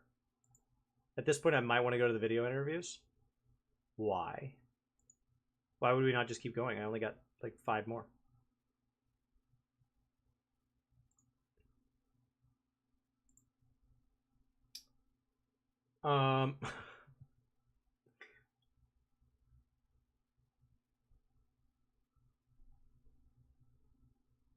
So in terms of different roles and design space for creating new jobs within those specific roles, doesn't really change depending on the role. What our biggest challenge is, though, is whenever we're thinking of or designing a new job, is what kind of weapon will this new job carry? Worried it's a lot of repeats. Oh, ideally it's repeats. We'll fly through those. Whenever, I mean, from a completion standpoint, I would like as many questions as possible. Last year was like 57. It took like 2 full streams to get through them all. Whenever we were thinking about the different roles and the jobs that fit in those categories, we don't look at it from a perspective of whether it is easy. Was it 7 streams or 7 days? Sorry. Whenever we're thinking about the different roles or the jobs that fit in those categories, we don't look at it from the perspective of whether it's easily expandable or whether it's less restrictive or things like that. It's more we look at the different categories within the roles and then kind of see what balance looks like. And we kind of go in order of the most recent roles expanded on with jobs. Of course, an expansion release is a very big event for an MMORPG, plus introducing new jobs is definitely an appealing point for new players. Whenever we look at role balance, we already have an established rule where DPS is the most used role, so we will always have one job that will be DPS every expansion. 2 expansions ago in Shadowbringers, we introduced Gunbreaker, which was a tank role. With that, we now have 4 jobs within the tank category. Then in Endwalker, we introduced Sage, which made the healer role have 4 different jobs. Going in order, of course, Dawntrail would add another DPS, but we looked at the different categories, and within DPS, we saw our casters, or the magical range DPS, only had 3. So we kind of filled in the blank. That's why we have Pictomancer. Of course, Viper is a melee DPS, but when looking at the different melee DPS, we realized that Ninja was the only one who had the dexterity stat as its priority characteristic, so we kind of filled in the gap there. I think that's the logic behind how we got to them. If I go into any more detail, I think players can start speculating and guess what's coming in upcoming expansions beyond Dawntrail. In any case, we look at the balance of the roles.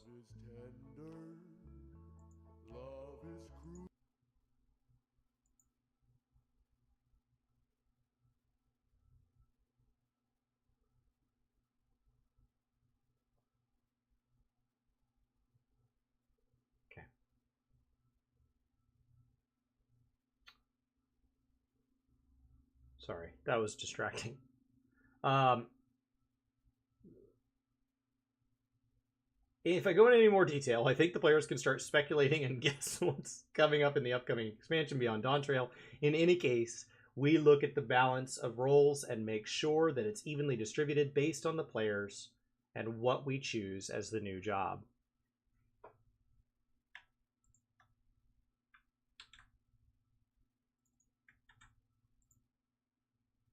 You love AdBlock?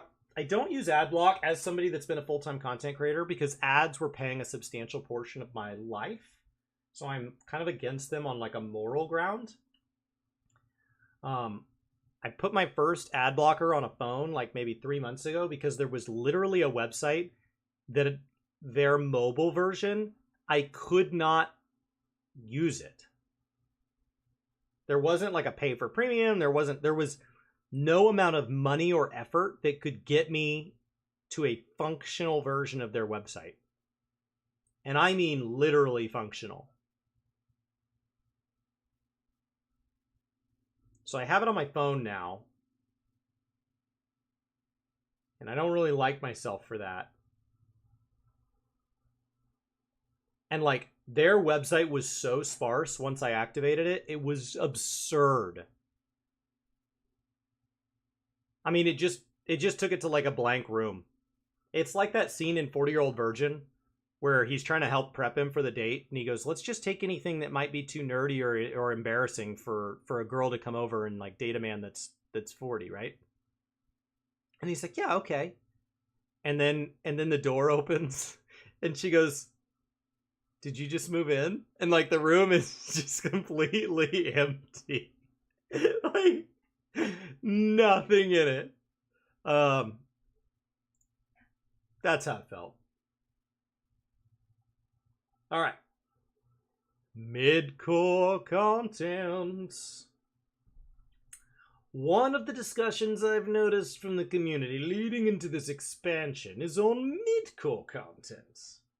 Kind of defining what is in the middle, the higher end content, and the easiest, most accessible content. I'm wondering if the team has an internal definition of what the middle ground is, and how much of a priority it is heading into this expansion. All right.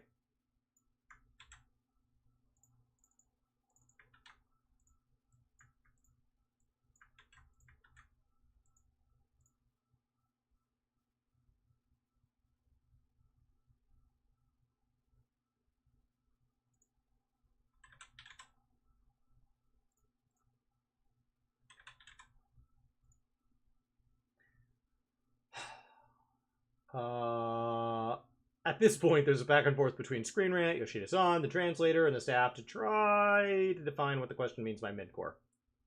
That's the first issue with the conversation about midcore, is what the hell is midcore? If you get 20 well-spoken people into a room to define midcore, you will get 20 definitions of midcore.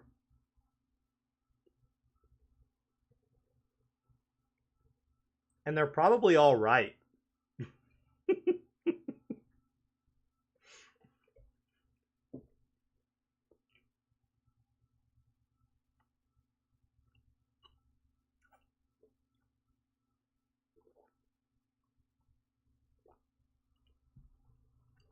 And part of it comes from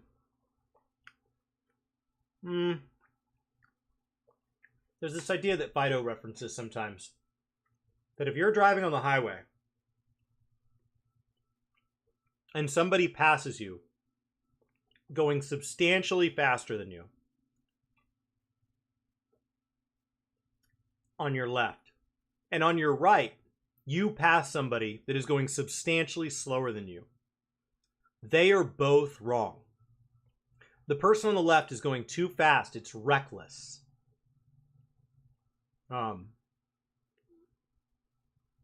car's had some major mechanical issues the last couple months. So I went and bought a new car. And it's my first time. I've been driving the same car since 2008. And the car I bought is used, but like it's new to me. And so I bought a 5-year-old car. And it's all-wheel drive. And so when I'm driving in the rain, last week there was all these storms, I feel so connected to the road, it's absurd.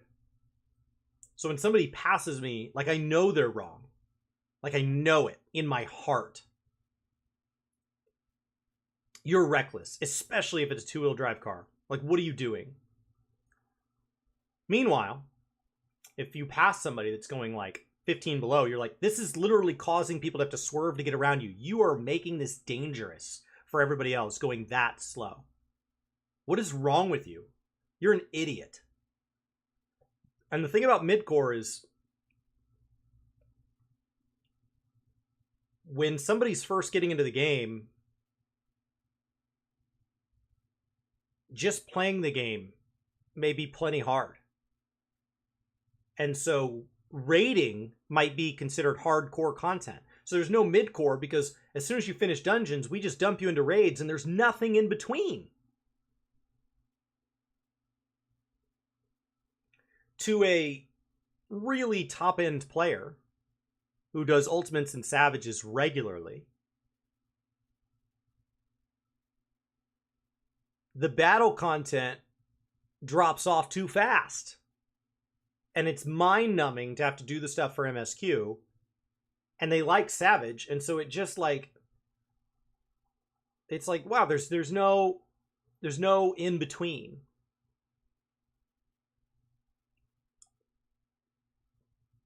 I think the biggest gap when we talk to a wide variety of players, is what Operator says, the gap between dungeons and extremes. But there are people that feel there's a gap between extreme and savage. And not everything has to be battle oriented. Can there be other mid-core content that's not like group battle content? Are there other things that can challenge us? I don't know. So it'd be interesting to see what he kind of understands this to mean. But it is where people feel the gap is. Most people don't feel we need to push the spectrum left or right. They feel we need to put more things in the middle of it.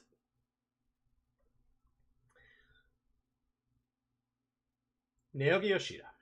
That actually ties into what we were discussing this morning at the presentation when we said we want to enhance the multiplayer experience.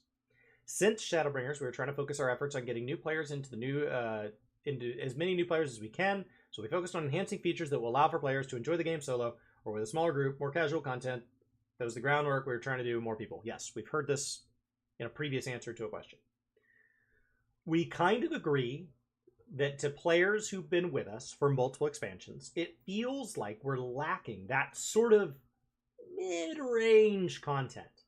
So once we finish the groundwork, which I think we have, through Shadowbringers and Endwalker, we have a lot of people that join 14. Now we can focus on that sort of mid-range content that many can come in and play together. From here on out, we will be introducing more content that will allow for more groups to participate. Ideally, I think the definition of more difficult content would be an extreme primal battle or extreme trial, but some people might regard that as easy. It's a little difficult now that we have more people. The definition of what is difficult content versus more casual content is a little less clear nowadays. I think that also leads our focus now, moving forward, with bolstering multiplayer content, whether it be the quality that we're providing and also the quantity of content that we're delivering.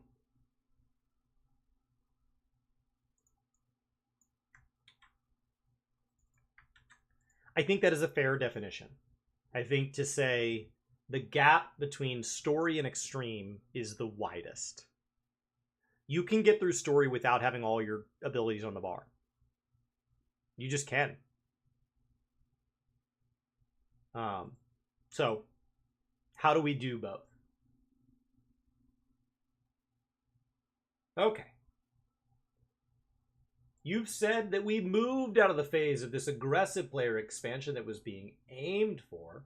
I'm just wondering what the anticipation is for Dawn Trail's player numbers. Do you still foresee it as growing as explosively as other expansions have? Or do you actually expect it to taper off and kind of focus more on the people who are already invested in Final Fantasy XIV?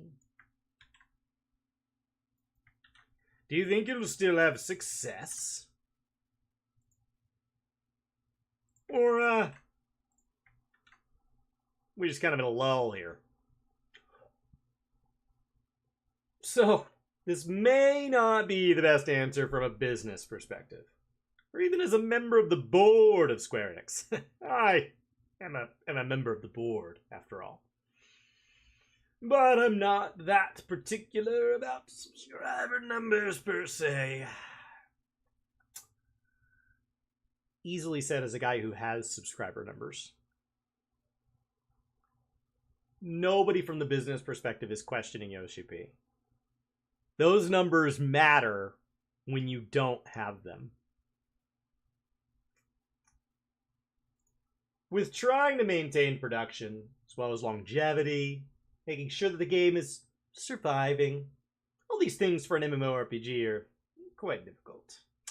If I am affected by how the player numbers of that particular moment go up or down, I'm excited or sad when we see how the numbers go up or down. It will not work for a long-term perspective. I think we also touched upon this when we were talking about how we focused a lot on single player, solo, and casual content through Shadowbringers. He really drops that a lot. We also don't want to skew too much into focusing on our existing players either.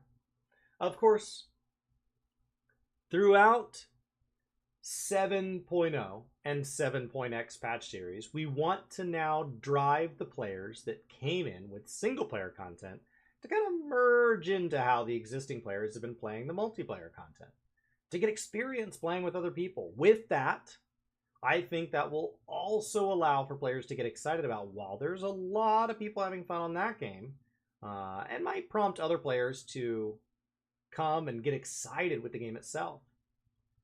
I think I'm looking at it from a longer perspective. It's more like a 3-4 year span versus this next launch of an expansion. I'm scared of the numbers decreasing or plateauing. That's not what I'm looking at. I'm looking at more, well, will people jump into the game and enjoy it enough to stay with us for the next 3 to 4 years? That said, the exponential growth that we saw from Shadowbringers to Endwalker, I think, was particularly due to the pandemic. People were not able to leave their homes. And through Final Fantasy XIV, they were able to connect with friends and make new friends. A lot of media and player content creators were mentioning their experience of being able to connect and stay social with friends via the game. At the same time, a lot of prominent content creators also picked up the game and did some live streams on their channels as well. So I think that added a bonus to the explosion of players. So if I were to say, do I expect growth in that same scale? I would expect it. I think it might be less aggressive than that period. But I think even if we do see results that are less than optimal, we won't get discouraged. We analyzed it. We knew it was coming. And I don't want to put unnecessary pressure on the team that you must perform 120% more than last year's performance. My priority is to focus on making sure that the players are satisfied, making sure that we're delivering a game that our players would want to come back to, and continue our live services with that in mind.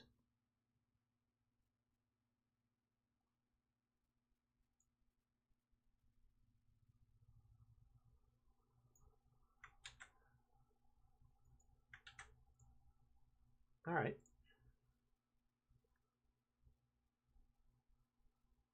I think that's great.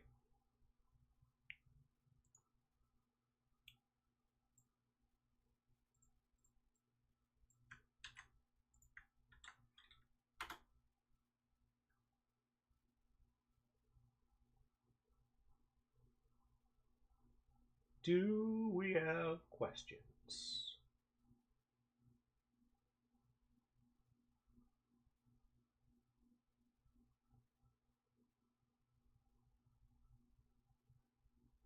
Nope. Nope. Nope. Nope. Nope. Nope. Nope. Nope. We had 7 hours of the game. We had a chance to play. During an interview that we had, he elaborated the team hopes to surprise players with high-end raids.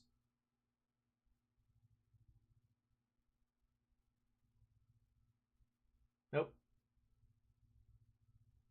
Boom. Lightning speed.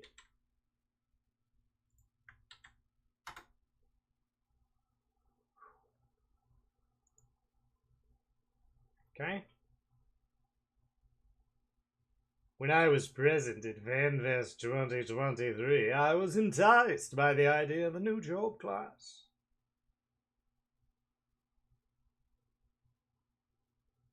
I don't know why it came across as pretentious that they just opened with "when I." Just felt very like op-ed. Oh. What? When asked about the obvious nods to Latin America and Dawn Trail,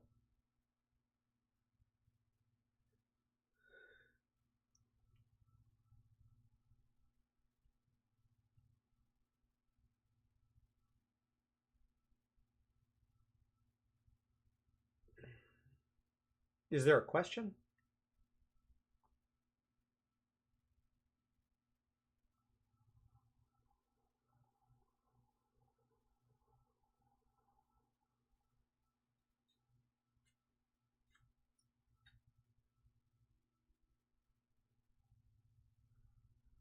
I think those are their questions. Okay, so I think they got 2 questions. It's Polygon, of course, it's pretentious.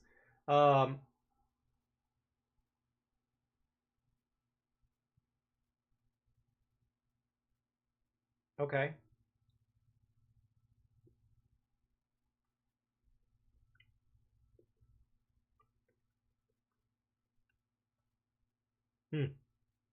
Well,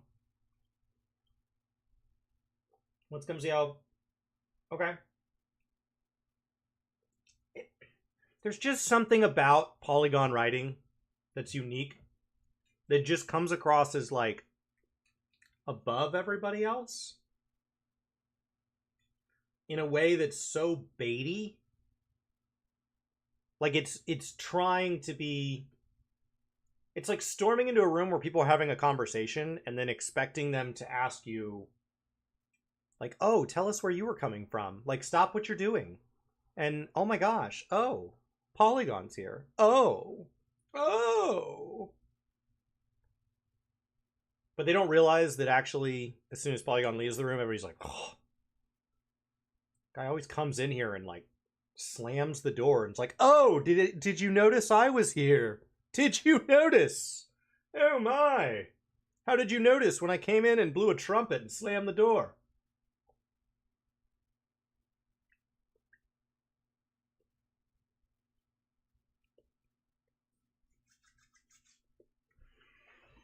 All right. When asked about the obvious nods to Latin America and Montreal,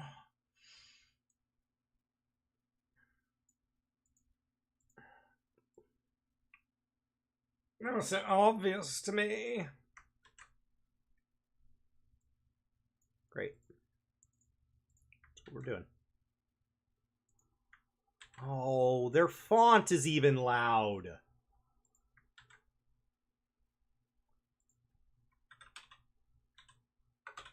I'll show you what I mean.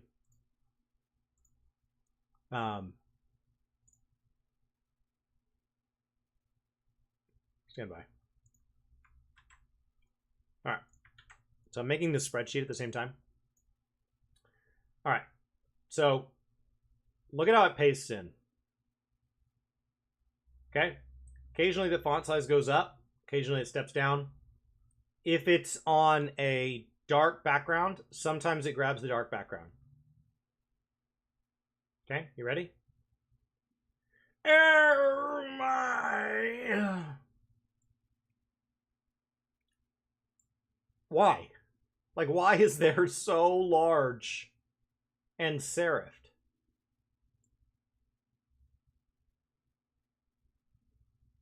Isn't there just Times New Roman? The New Roman. We looked at the Times Old Roman, but we just decided that when I was at FontCon 2023, that I wanted the New Roman.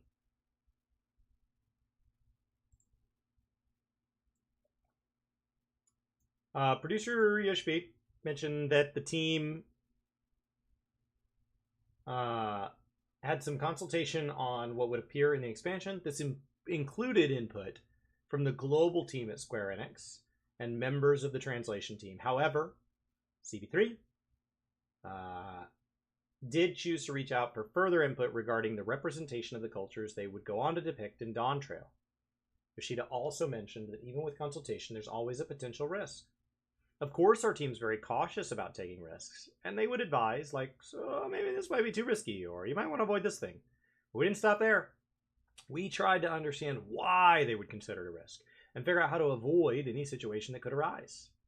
How do you understand? How do you deepen our understanding so that people won't take offense as to how we depict them, and what they would interpret as offensive? We really dug deep into what is considered appropriate or inappropriate, even down to the textures that we used in the wall patterns or the curvature for specific symbols. If that symbol was representative of something that a particular culture might find sacred, we don't want to offend that. Sometimes we might do research and understand that meaning ourselves. So we might make the decision, okay, this is what that represents. This is what it symbolizes. And this is how we want to use it. Or if it's too much of a risk and we don't want to be misinterpreted by our audience, we would instead try to figure out how to modify or steer away from offensive content and make sure we are symbolizing something similar, but be mindful of the culture that we are trying to depict. We don't want to make this one-sided. It was a learning experience for sure. But at the same time, we didn't want to let go of certain elements just because someone would see a potential risk in it. I feel like the fruits of our labor are very clear and that people will see what we have tried to do and appreciate it. We're hoping that the different cultures represented are respected and that it will be appreciated by the players as well.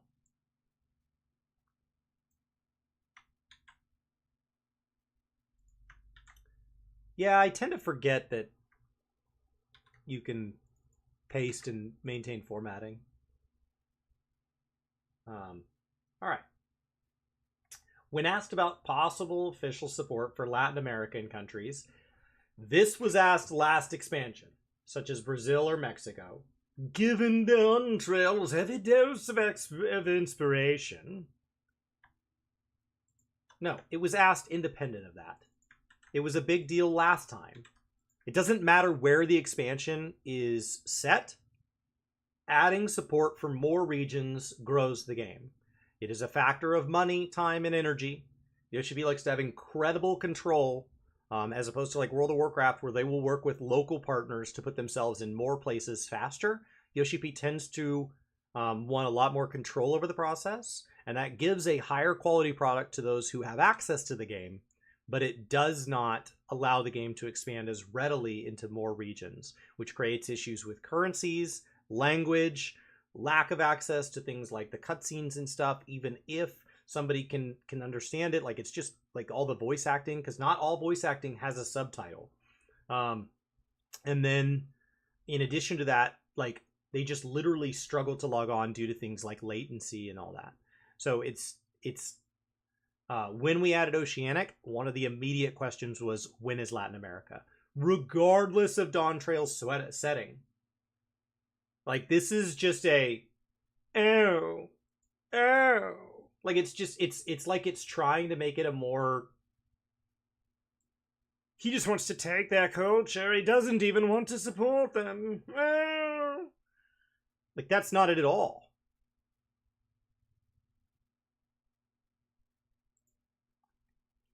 Yoshida said he's aware of the issues concerning latency for players in that region. He mentioned that having a physical data center in Latin America is technically possible and not that difficult a task to do, so to speak, but the lack of dedicated language support makes it more complicated. Okay? Keep in mind that by going into Oceanic, they did not have to add a language. They just had to deal with the physical portion. Right now, the game is supported on the primary version in English, Japanese, German, and French. When you choose to bring on Spanish, we have had Spanish creators who were invited to media tours in the past and have asked these questions. One of the things that Yoshi P has addressed is which Latin languages do we support? And which version of Spanish do we support? Even if we ignore other Latin languages, Mexican Spanish and Spain Spanish are very different.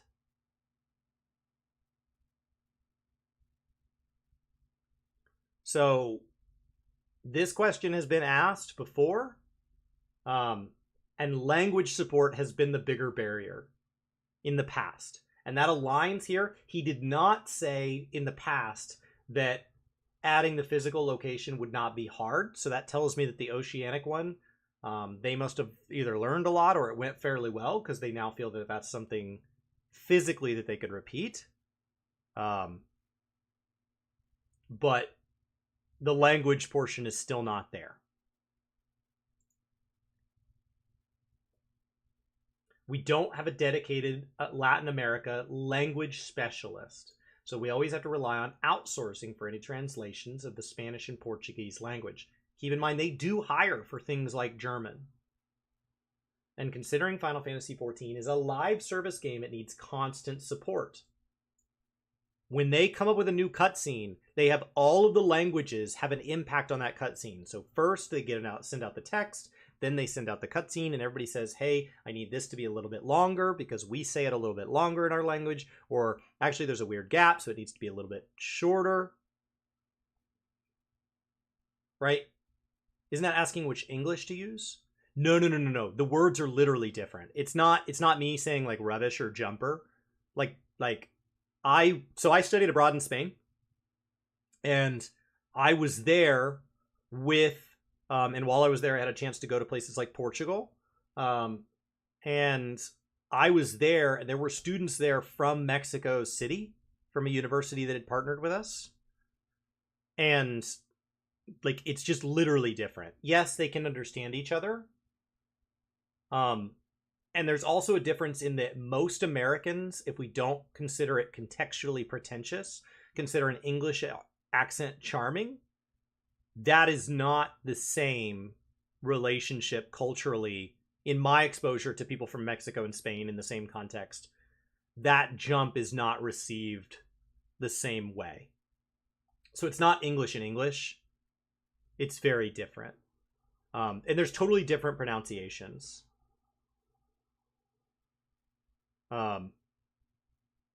So what would happen is you would pick a main character, right?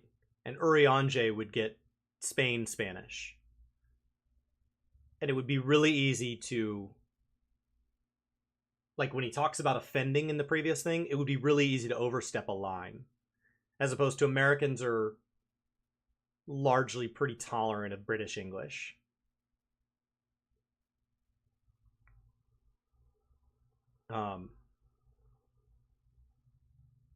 So I've had it explained to me by people in the past. Obviously, I would not be playing the Spanish version. So if any of you are Spanish speakers primarily, you're more than welcome to kind of your own take on that. Like I'm just telling you, this is what has been. This is what was fed to me in the past from Spanish speakers when we have had these questions asked in the past. Is that it's not as simple. And it already costs a lot to develop the game in 4 languages. So now they have to not just pay for a physical location, but they need to add a 5th language. And it's very nice for Yoshi P to say he doesn't follow the business numbers, but he does. They would need to know, okay, and then what currency are we going to support?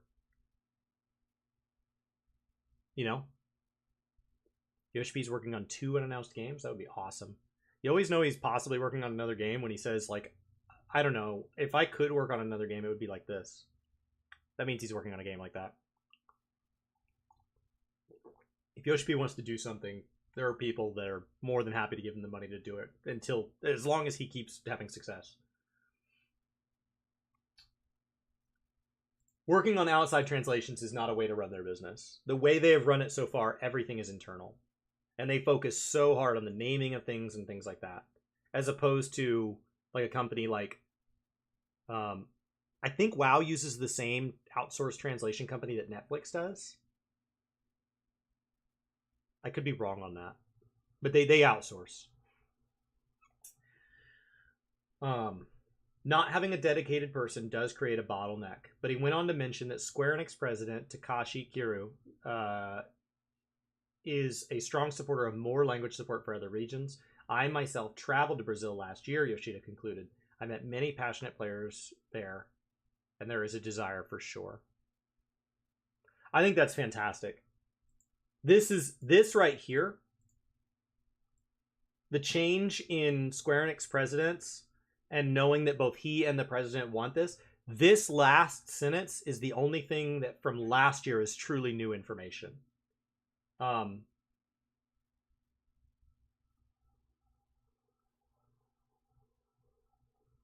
That's a big deal.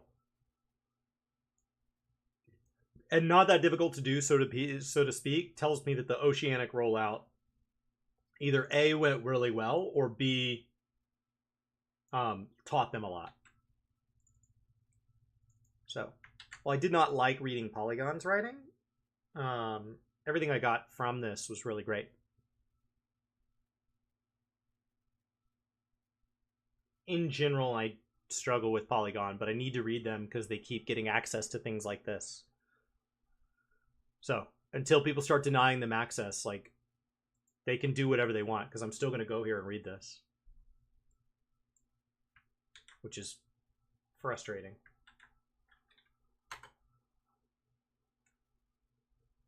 That's why platform exclusives exist.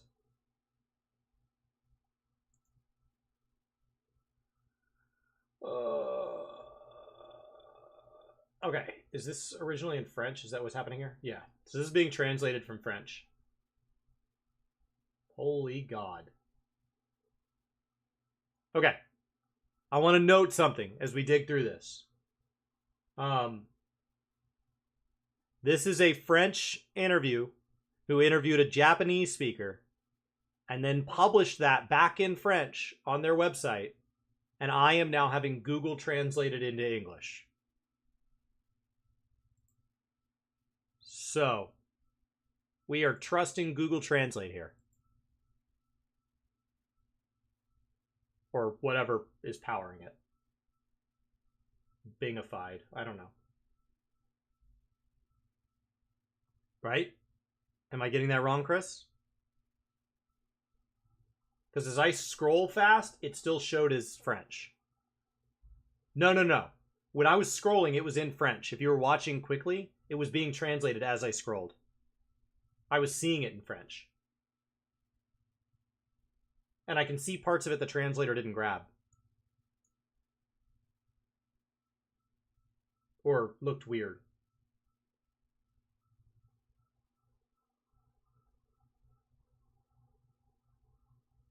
Yeah. So it's using this weird...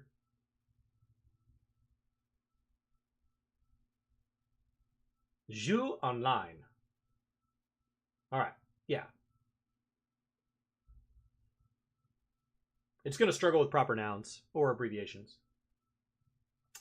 During the European media tour, Yoshipi agreed to answer our questions about Dawn Trail in a joint interview with MGG and TotalJuVideo.fr. I need to go grab those.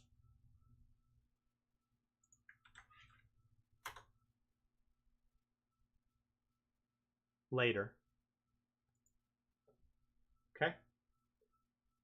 To read our interview with Yoshida-san in English, please use the following link.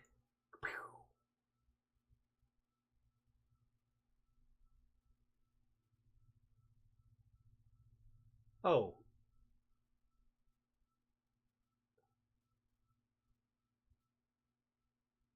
It's on the same page.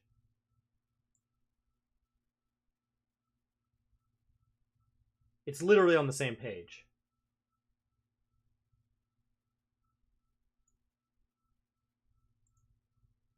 See other side.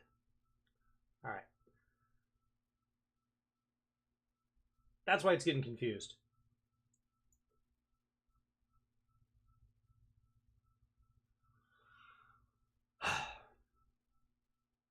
Life is hard.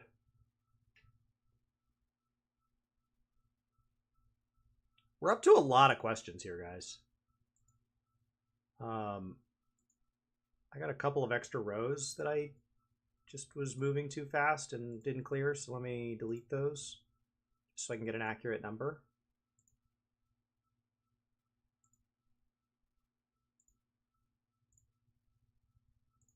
Delete, delete, delete. We've done a lot. I mean, when I had 40 hours to fill in a week of streaming, we would have taken all week going over this. I mean, we would have blasted through them in 2 days, and then we would have spent a bunch of time pouring further into them. I don't have that much time this week, but I'm also supposed to run 40 miles between today and tomorrow, so that's a different issue. Yeah, we're at 30 questions. That's great. We had 57 interviews last time, so we had like 200 questions or something stupid. But I was hoping we would still get to 50 or 60, and I don't think we're going to have any trouble doing that. Yoshpi is always very generous with this time. All right. This is the most comprehensive deep dive I've seen done on the topic. My first question is about the upcoming 24-player Alliance raid based on Final Fantasy XI. How many of you guys are excited for Vana'diel? Final Fantasy XI is a very old MMORPG. And there are a lot of expansions. So I would like to know if the story will be understandable both for newcomers who don't know 11 and veterans from 11 who played through all of the expansions.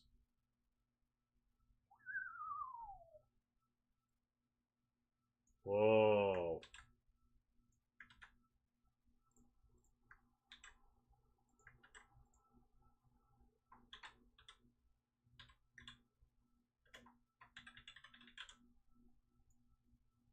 Okay. I think the general response is we don't want to make anything that people won't enjoy. So people who have never played 11 will like this, and it will be a great introduction, and we encourage them to go play 11 if they're interested. And veterans, I hope there's some extra special things for you in there, but obviously it's going to be just a tribute. That's my guess. First and foremost, for me, it would be a no-go. Just for me, just little old producer and director. It would be a no-go if we developed something that players who don't know Final Fantasy XI would not enjoy. So I would say absolutely 100% we are developing our content so it can be enjoyed by people who are not familiar with 11. But of course, on the other hand, we are aware of the die-hard 11 fans.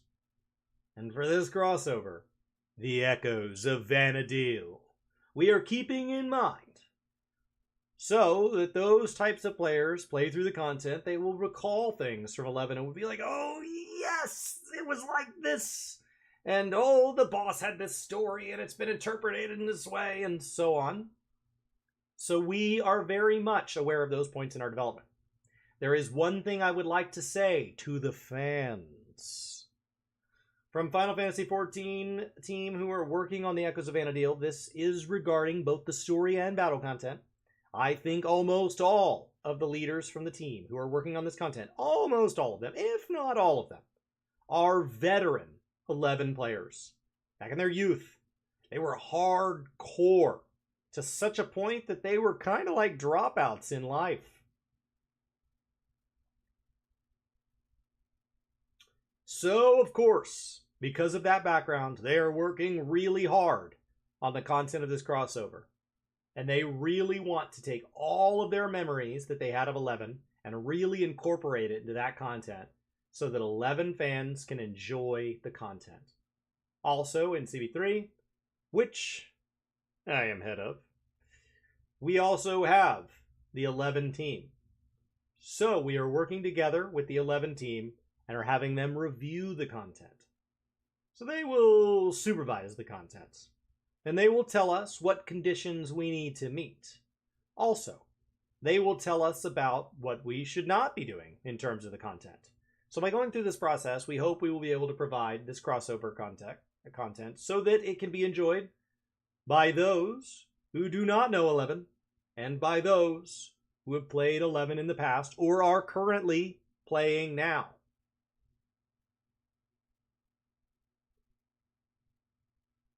Neat.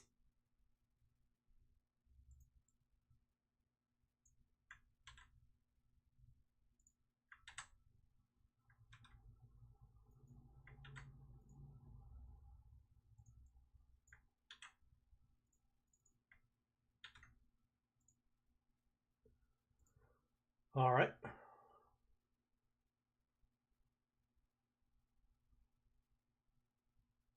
Oh, nice. We don't have to look up the others. They're going to have everybody's.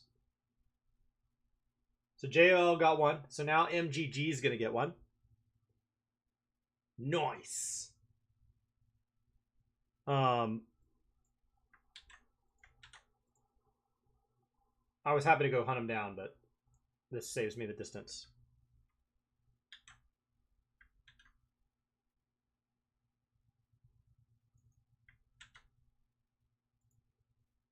All right. I'm not familiar with any of these outlets because I don't know French. MGG. I'm a crafter and gatherer main. So my main question will be about cosmic exploration, which will be the new crafting and gathering content. I know that Endwalker didn't have anything like the Ishgardian Restoration, which was the reconstruction of Ishgard with rankings and specific rewards.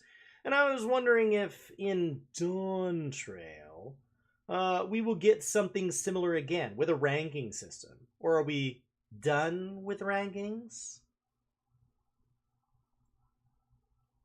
Those rankings results in a lot of unhealthy play styles. Is that me trying to sound French? No, it's me trying to sound like a crafter and gatherer main. No, all French impressions will be based on a candlestick from a children's movie, so we're not going to do any of that.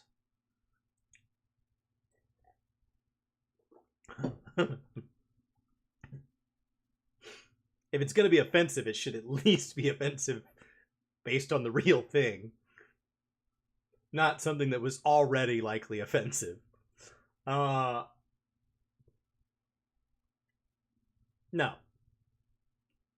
I'm glad Brian's enjoying stand-up. My opening stand-up joke, if I were to attempt something like that, would effectively be to open by saying that I couldn't go into stand-up until I knew for a fact that it was okay to be fired from my job. We're going to keep that to a minimum. I like my job. Man, I'm not done with it yet. So first and foremost, thank you so much for enjoying the content.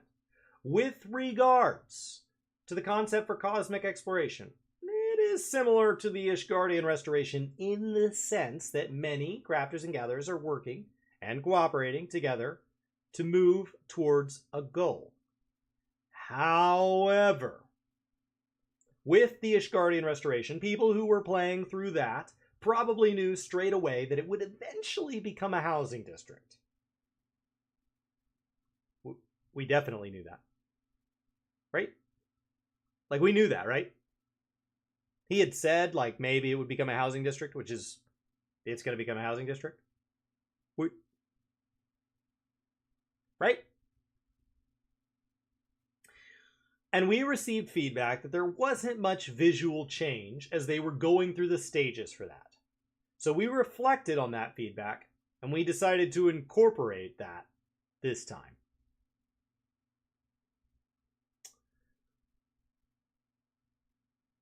The concepts this time is that people will be kind of cultivating their own planet. And as they go through the process, they will see a visual change. Another difference with the Ishgardian Restoration was that once it was completed, people who joined later in the game would not be able to see the process of development. So we decided to incorporate a system into this one, where people can sort of re-simulate or revisit the cultivation of each of the planets. So Final Fantasy XIV players who joined later would be able to see that process and experience it as well.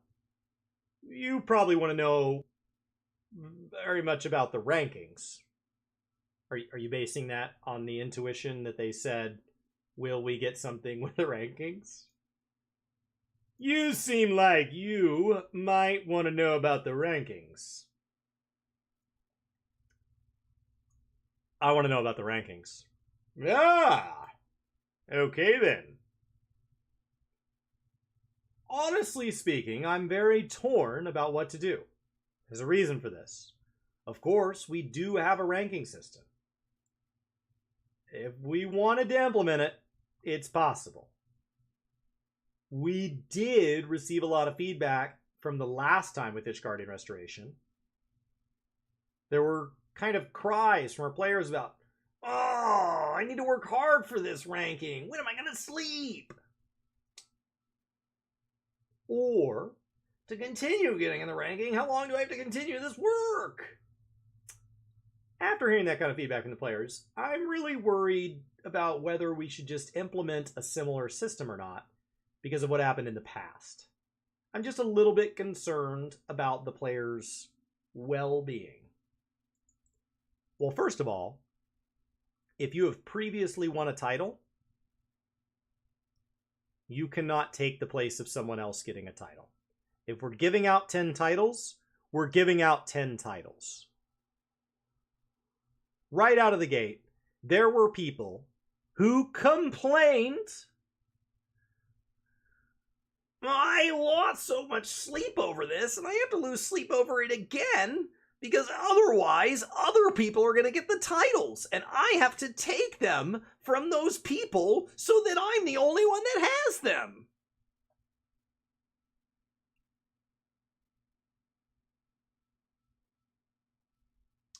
So let's just stop that.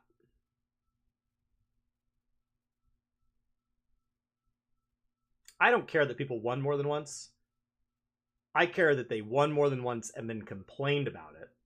And then when asked why they won more than once, would say something along the lines of, I wanted to guarantee no one else got it. Not, I just found it the most fun I've had in a game in a long time. Nope. Did you have fun? Oh, I hated it. Let me tell you about how much I hated it. Of course, on the flip side, I do understand that by having a ranking, it helps to hype up the players and gives them a sense of motivation. As a gamer myself, I understand that's very exciting. So it's for this reason that I'm really torn about what to do. Having heard all this, would you like there to be a ranking system?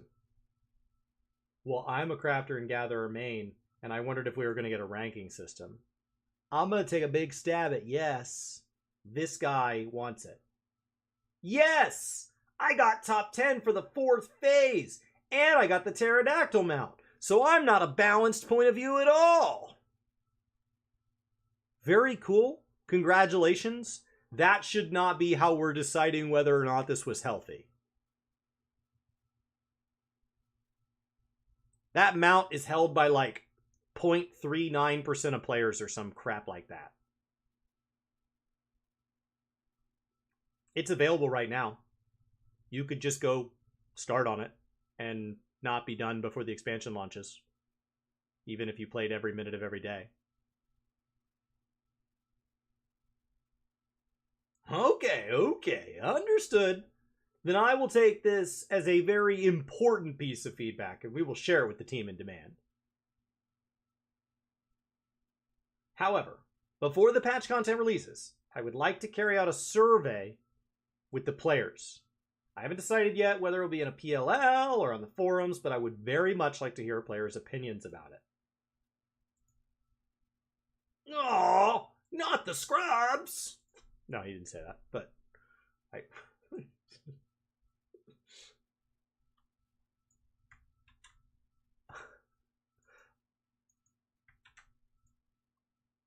Oh, God. All right.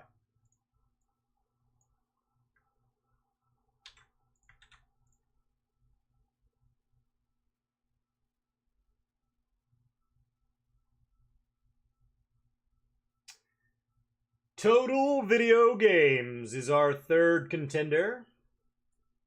And I am really interested in the creation and development process. So my first question is, how do you find the inspiration for a new job after all these years? And then, what are your objectives with Viper and Pictomancer?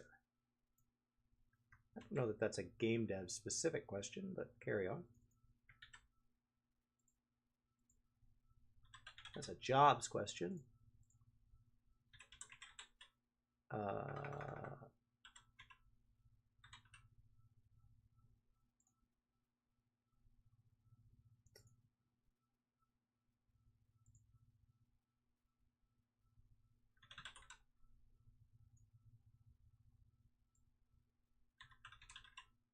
Just Going back and doing these.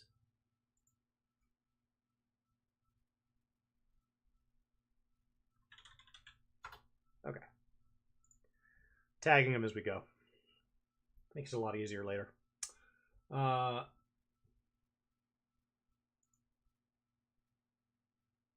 Would this be good in game design? We're going to see what the answer tags as. Of course, when we go through the planning process for jobs, we want to provide jobs that players will enjoy. But we also consider the job and the role balance within the game and the overall mechanics. There are two questions which we would need to address, which are, which job do we need to add, and which role should that job be assigned to? So before we decide on which jobs to add, we address the question of which role we would be targeting. So in Endwalker, we added one melee DPS, and it would share the same type of Garrus Dragoon, and this was the Reaper. Then we looked at healers, decided to add one more healer, and that was the Sage. So for this expansion, we added a melee DPS, and we decided to add Viper, which would share the gear with Ninja, which is dexterity-based.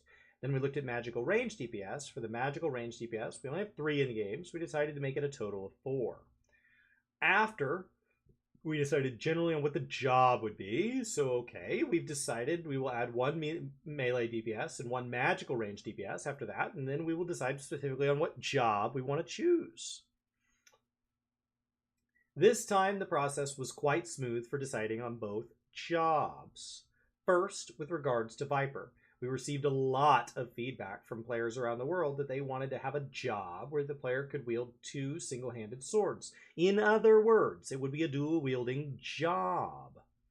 And it would not be too tricky, but at the same time, it would be very much a stylish job. I'm going to take a stab at this going under the jobs category. Not game dev. After we received specific player feedback, we thought it was a very good chance, and that's why we decided to implement the Viper as a traditional dual-wielding job. In terms of the image that we had for Viper, this is an example from Japanese content. I think the best example would be Kirito from Sword Art Online, because that's probably the image that all of the fans had in their mind. So it would be an image of a job that is cool, fast, very stylish, and that's what we incorporated. As for the magical range DPS, we already went through the design process. I don't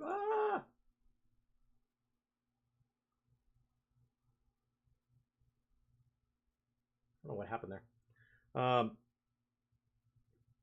As for magical range DPS, we already went through a process a few years ago of thinking about what we could add as another magical range DPS job. One of the ideas that was proposed was the Pictomancer, which made its debut in Final Fantasy VI.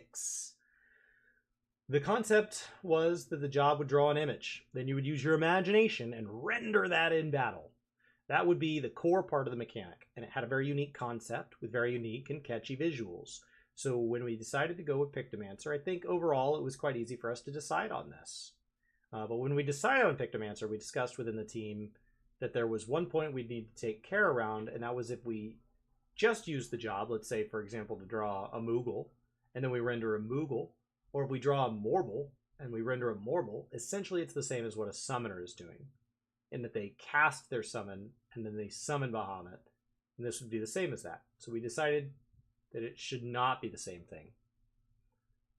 The direction we decided to take was, for example, if you draw a pom-pom, then it would be able to render Moogle's palms. Or if you draw the claws, you'd be able to render the claws.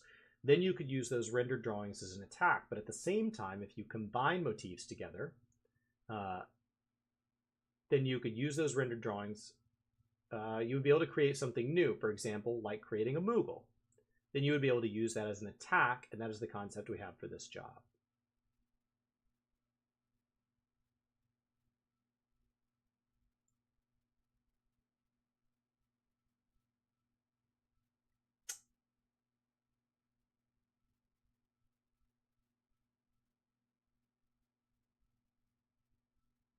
There it is. Ooh.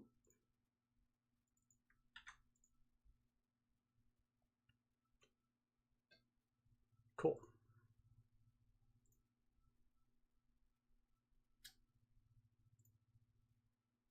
That's 34. All right, now we're back to Jew Online. Jour. I don't know. Joe? Joe?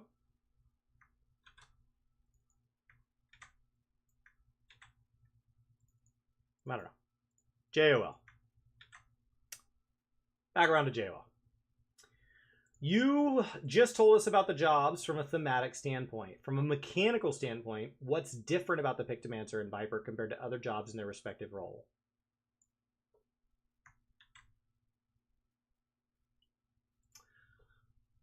All right. Firstly, with regards to Viper, it's a melee DPS, and there are many other melee DPS jobs. Of course, this applies to any job in the game, but it's an absolute requirement for us to provide unique mechanics and a unique play feel for each job. This time also, we wanted to absolutely meet that requirement.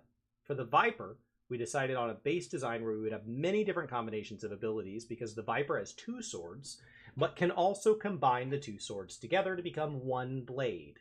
We decided to incorporate many different combo routes, and then it would be up to the player to decide which situation would be the best for this certain combo route, or what would be the best timing for another combo route, and so on.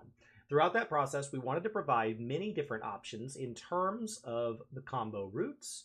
In terms of making the best combo choice of those combo routes, there are 3 things the players need to think about. As I mentioned, the concept was Carito.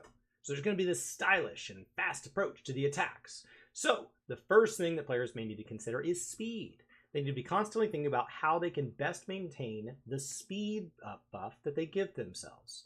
The second one would be a debuff that they give the enemy. This would make sure they need to keep that debuff that never runs out. It's always in effect. And at the same time, they would need to think about their strength buff that they would give themselves.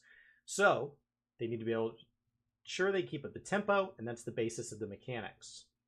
If we were to just go ahead and implement these combo routes and all of those actions into the game as is, it would not be feasible, as there would be too many. There are actually around 40 actions which we implemented, but we decided to go implement a system where if you push A, it branches out automatically to action B or C, then depending on action B or C, which ability you choose would branch out further. So by implementing this new system, we were able to have many different combo routes and many different abilities, but at the same time, they can be used by just a small number of buttons. And by introducing this system, we were able to keep the tempo of the controls fast. It's also easier to control Viper, but with this system, the players can experience that as they control Viper, they will be able to focus more on the abilities which they want to use. We believe that's enabled us to provide a new play feel for the job. As for Pictomancer, the first point would be that you're drawing an image, but it would not be enough if I were only doing that. So we decided that in addition to drawing the picture, there would also be an element of using color. The color that comes in the form of aether hue, the paint. You would be able to have an option where you can reverse or flip the color. Through that process of flipping the color, that's going to be, how are they dealing with this with color blindness? It's got to be a shape or something, right? You can choose whether to use the light expected magic or the dark expected magic. Then you would have an aspect of changing the color. To summarize, the Pictomancer is focusing on drawing and also the use of paint. On the other hand, with this job, it's not exactly a super powerful buff, but there is a synergy effect with the party. At the same time, they don't have the ability to resurrect other party members, so I think there are quite a few unique actions that players can do with this job compared to other jobs in the magical range DPS category.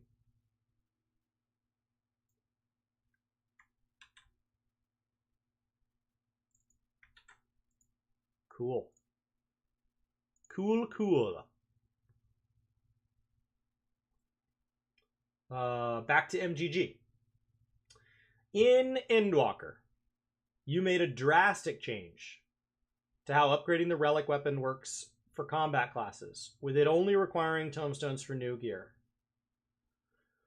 But a lot of people were saying that they weren't a fan of this system because they preferred something with a more sense of an achievement, like in Shadowbringers, Basja, and Zador. Are we getting something more like Shadowbringers? Are we getting something more in the lines of Headsward? Or are we getting something different?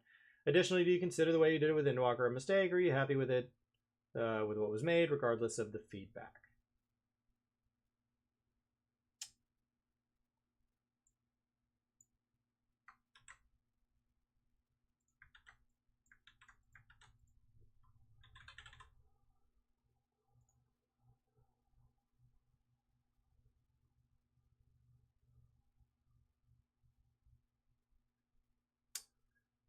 we're going to get this question a lot, aren't we?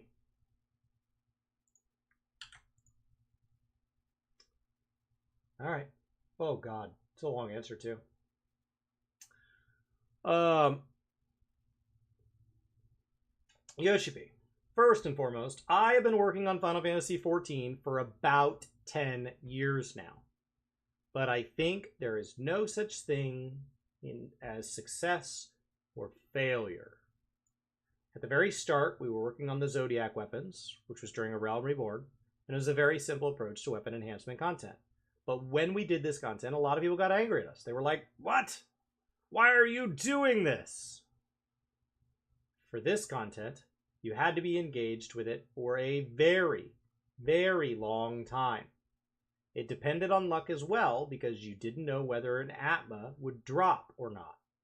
We did it that way because it enabled us to change the content that players could do with each patch, but we received a lot of feedback that players just didn't want to go through that repetition and do the same thing over and over again. So we did go through the same process for Heavensward, and then we did the same for Stormblood, but each time we made it just a little bit easier for players in that process. However, for Bozja, we decided to provide two methods of how they could enhance the weapons. So they could do it within the content itself, or they could play in content outside of Bozja in order to enhance weapons. The reasoning for that was when we released Eureka, we received feedback from players. They didn't like the fact that the only way to enhance the weapons was Eureka. So through this process, we were using the player feedback, and we were aligning with the player feedback when we designed the content. There was a suggestion about just exchanging elegant tomes to enhance the content. And the reason for that is because we know we now have a lot of different types of content in 14, so it would be easy for players. There was a second aspect as well, that when we were originally introducing the weapon enhancement and content in Final Fantasy XIV, we were focusing on just having the players make one weapon. So to those of you that say, this is unreasonable because I get all the relics on all 4 of my characters, it was never designed for that. However, now it's more common for one player to play multiple jobs with their characters. So when we think about them having to create 2 or 3 different weapons, we thought that the Allegan Tomestones would be the best method for doing that, and that was the reason why we implemented the content in this way. However, now we receive feedback from the players that they do want more, or they want to spend more time on things. The worst piece of feedback we received is that we were just cutting corners by designing the content this way. So I think either way we do it, we will definitely receive negative feedback, so it cannot be helped. But to hear that feedback like it's sort of cutting corners is really the worst. I would not want to hear that kind of thing. For Dawn Trail, we definitely want to make sure it's a proper style of weapon enhancement content. But if we implemented only one system, which players would have to adhere to in order to enhance their weapons, then of course, that would mean there would be fewer options available. So I think it would make sense to have multiple ways that players can use to enhance their weapons. After I go back to Japan, we will probably start discussing, well, the plans are already underway, so they should be completed by that point. Then we will be starting the development. What I can say at this point in time is that I don't think it would be a good thing if we have only one method for players to enhance the weapons. We might not be using Atma, but we might be needing to say the Stones of the 12. So just keep that in mind, but that's all I can say for now.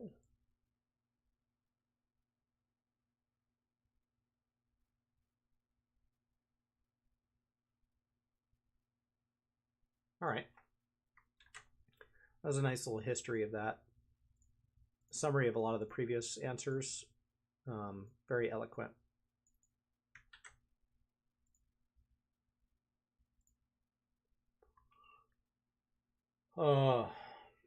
Total video games.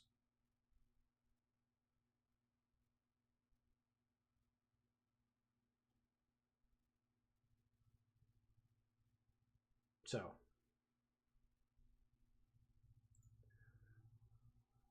Dawn Trail appears to be a new start for the story. So, just how do you feel about that? Are you feeling under pressure? Excited? Anxiously, maybe? With the fan reaction after the Endwalker masterpiece, how do you feel? Masterpiece. I don't know that it's universally received as a masterpiece, but it's good.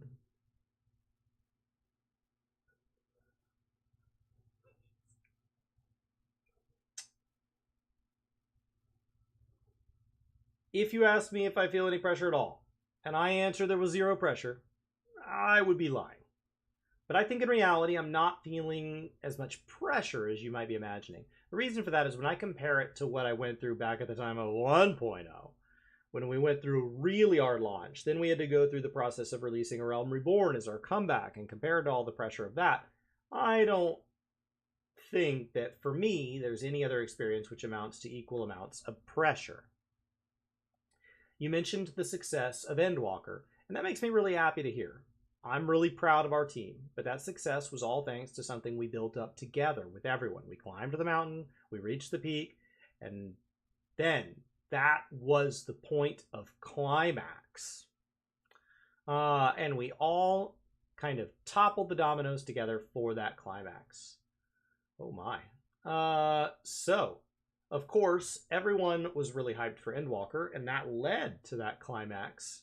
But as soon as we topple the dominoes, then we have to go back to the process of setting up the dominoes all again. That is the situation we have right now for me and the team working on 7.0. So if that's the case of pressure, I don't really feel much because we need to work on putting up each other's dominoes again. And then once we reach a certain point, we will be able to topple them and experience that catharsis again. At this point in time, it might not be the same amount of hype as there was for Endwalker, but we will be building that up as we move forward, and we might eventually reach a point where we can get a climax that's even bigger than Endwalker. That's what we're aiming for. By the way, we often hear the same thing about 8-person raids. For example, people might say, oh wow, the climax of the Omega raids was amazing. What French word translated this? Or they'll say, that was the best story for the raids, and so on. When the next expansion comes, they're not so hyped about the start of the raids. I think it's just natural that for the finale of raids, you have the hype because it's being built up as we head towards that finale. So it's the same thing that we go through when we release the raids as well. I think in that respect, they are similar. To summarize, we are continuing to move forward and aim for the next finale in sight. The next highest peak that we can reach is in sight. We will continue forward till the title Endwalker implies that it is going to be the end of our walk. But that's not the case. For us, we continue walking forward.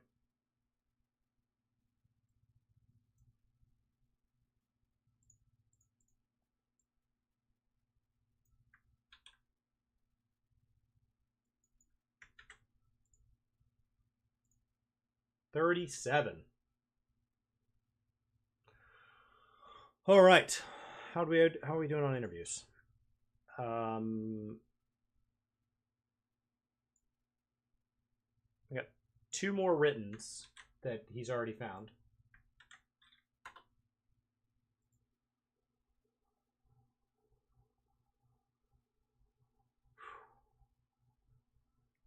Point, like culmination means something very different than climax. Culmination is about like the journey to. Climax is a much more singular point in time, associated with like a euphoria and a sense of release, and that's why it has so much innuendo.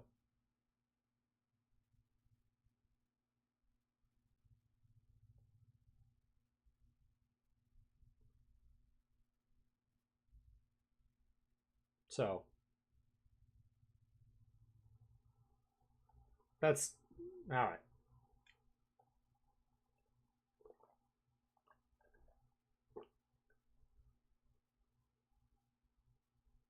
Wait, what?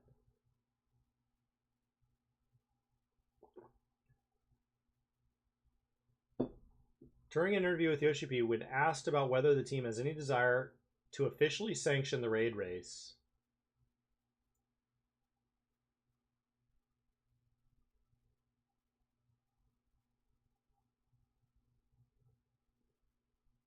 oh, this is going to be a really hard one to document as well. All right.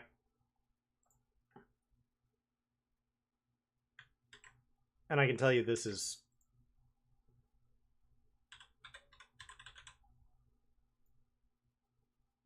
You don't want them in charge of the raid race. You don't. You don't. You just don't. Because then the development of the raid has to deal with the race. And right now, if it makes for a bad race, but the players enjoy the raid, who cares? You do not want them designing content officially that caters to point one of point one. Think of how world first oriented WoW is, and Ian Hazakostas has said, we do not want to think about the raid because it will mean that we become a game only focused on the raid. And that is a game that is only focused on the raid.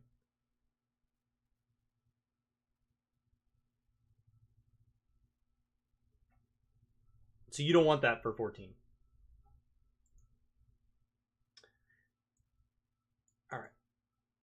When asked about whether the team has a desire to host any officially sanctioned race, that's the question.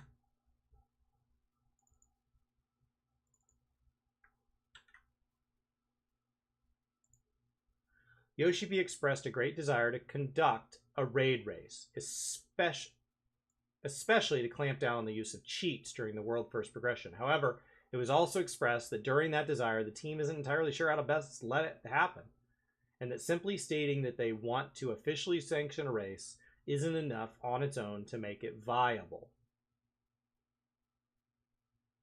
I think I have the strongest desire to have an officially sanctioned world first race, but at the same time, whenever we find out that players have been relying on third-party add-ons, it's heartbreaking.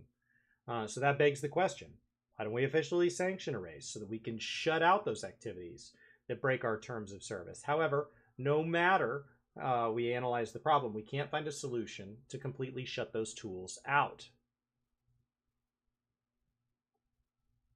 For example, even if players winning run didn't use the add-ons, the dev team understands that there's no telling that players' progressions might have benefited from add-ons beforehand, or if the team had practiced the mechanics using simulators, even mandating teams submit videos for their winning runs wouldn't be enough to entirely confirm add-ons had not been used by the winning team. Not to mention, how should they regulate the existence of support members, players that watch the active players on Discord and help with callouts? Should players that act as crafters for the raid team also be credited for their role in helping the team get their win?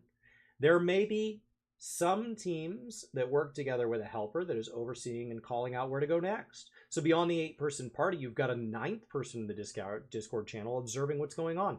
Is it able to direct the players? How do we set rules for that? 8 players plus a support member? Or another example might be that they have teammates that may not be battle participants, but they craft the gear that's necessary or do the necessary preparations for the battle members. Would they be considered part of the helper team? This is such a good way to say, like, instead of just saying, no, I don't want to do it, he's like, of course I want to do it.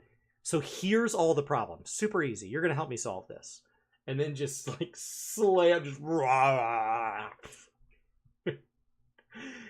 The team's main concern stems from the fact that they want to be on the same page as the players that would participate in the raids themselves. They're worried that if there isn't a consensus, they might be ruining the excitement of the race by stepping in and deciding matters unilaterally. So they want the community to come together, and they want to make it clear exactly how the rules should be set before the team can fully commit to the idea.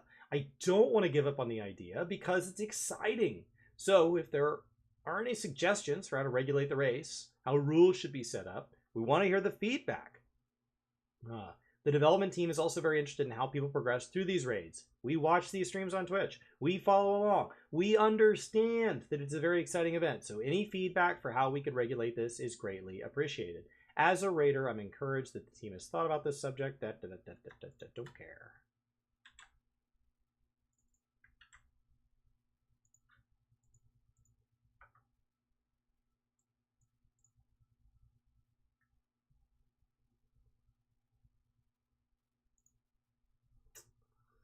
You don't want it officially sanctioned. This is not an esport. Regardless of the amount of flashing things on my screen right now, not an esport. And it's not meant to be.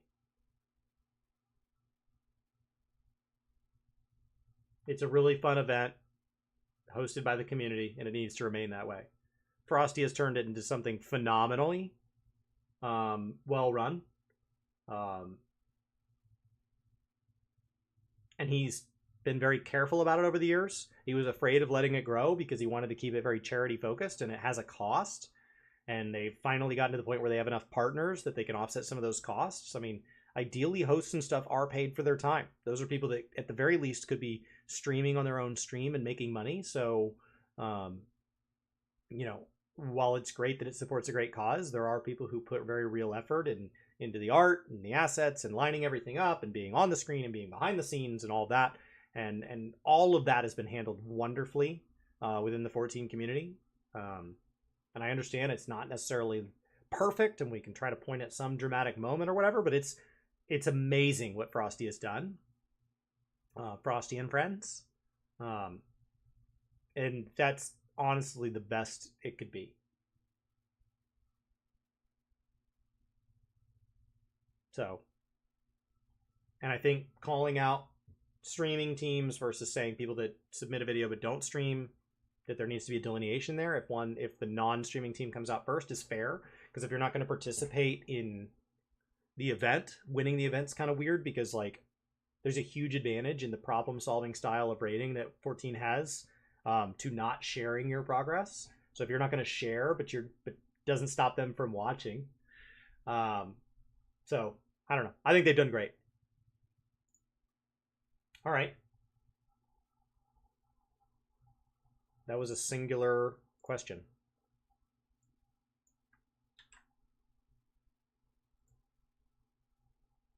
The only prize if you stream your whole prog is good. Yeah. And even then, like, you can't stop add-ons, right? Because you're streaming one point of view, not 8. And even with 8, like, right now you guys are seeing this screen. You know? So, I have another screen here and there.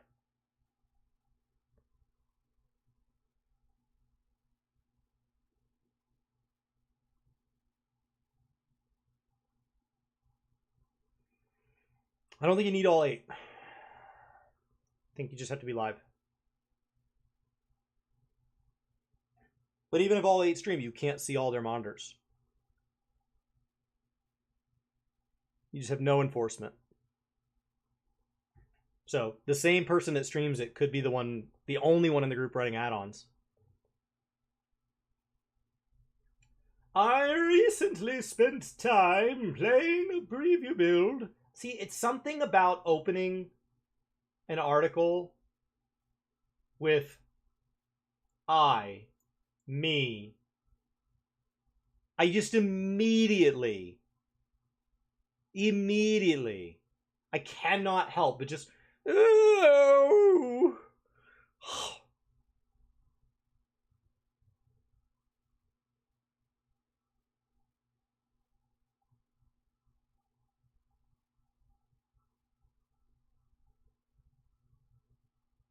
Alongside journalists and good friends.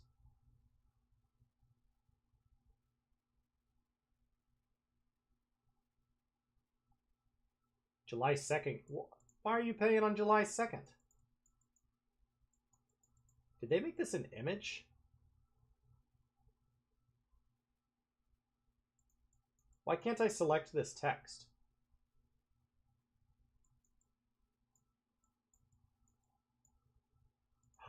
which you can read here on Sportskeeda soon. What? Did you not publish your... What?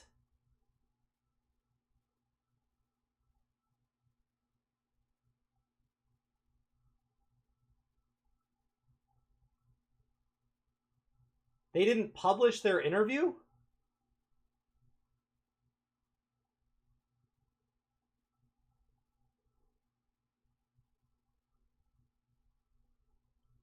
Why?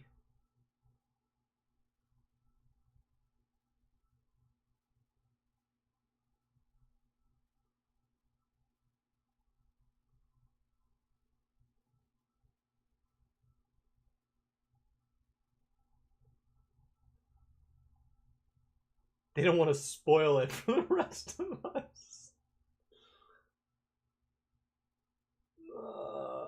Read here, right here. I can read it right here. Are they aware that in like 2 weeks, none of this, honestly, next Friday, none of this matters? There might be an interesting tidbit in here, but 90% of the community will not give a crap after next Friday. They have 1 week to get impressions on this ad, this ad, this ad, this ad, this ad. Did this one at least publish on time?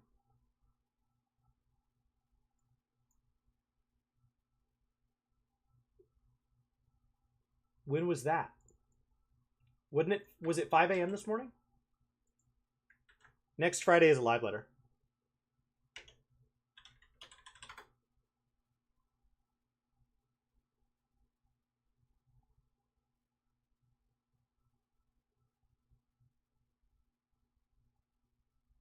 $7 a.m.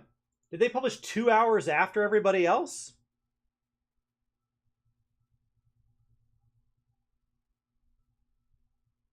Oh, 15. Thank God. I was like, what is this? No, that's the same. I was just adding the 12 hours, right? No, 5 a.m. Oh, thank God. Thank God. 5 a.m. was when the embargo lifted. I was like, you didn't even have anything ready to go? Jason! Jason, what are you doing, Jason? Oh.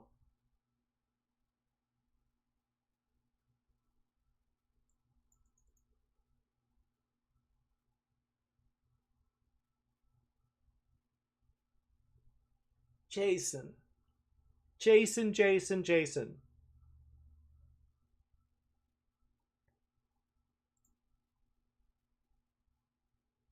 All right.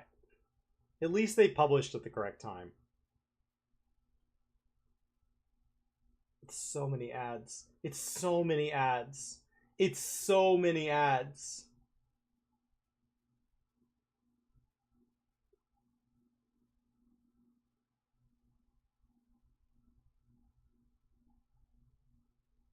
Mother of God.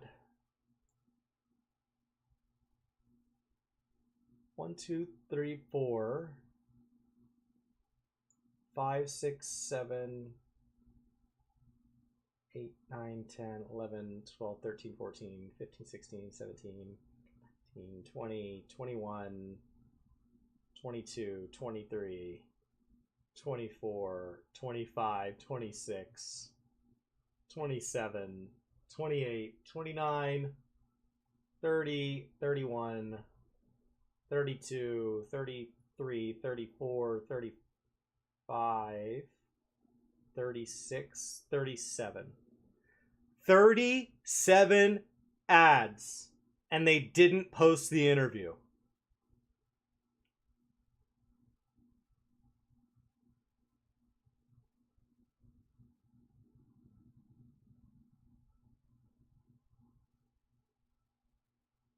I don't understand.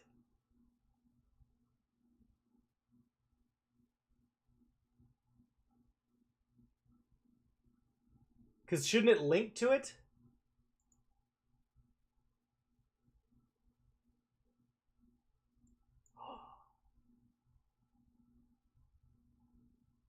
Okay, but they posted this 5 hours later?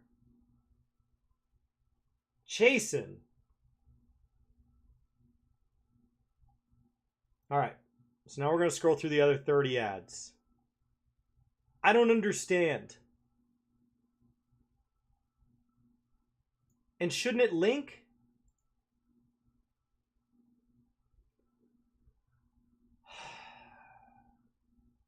All right. During the Final Fantasy XIV Media Tour, I had the pleasure. I don't know why. The first sentence having the word I in it, every time.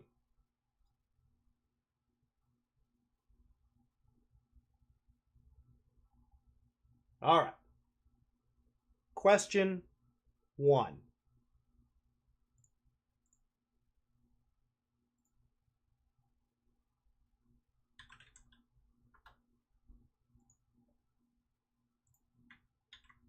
Get this all documented here.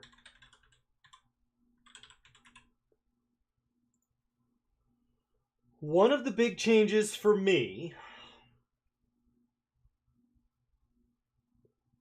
as an older fan of MMOs is the update to combos in combat classes, where you can hit 1 or 2 buttons to get your combos going. Now, while I'm excited for this, are there any downsides for players using combos that way in Final Fantasy XIV? Less DPS, something? Is there an incentive to hit the buttons manually instead of 1 for a combo? I think people are drastically misunderstanding what this means.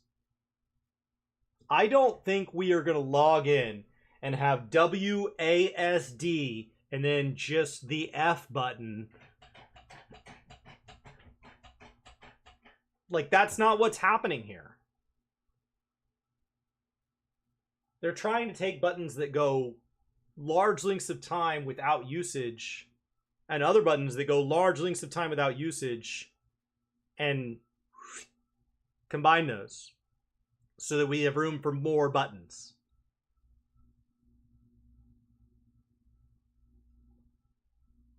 Now, how do I copy this guy? There's got to be a way to copy this. I don't want to have to type it, do I?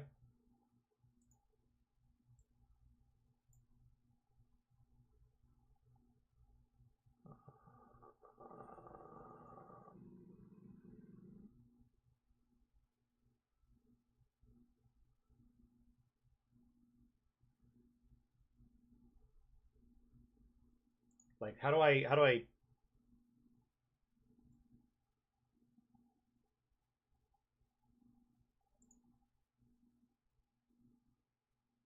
no. All right. One of the big changes for me as an older fan of MMOs is the update to combos.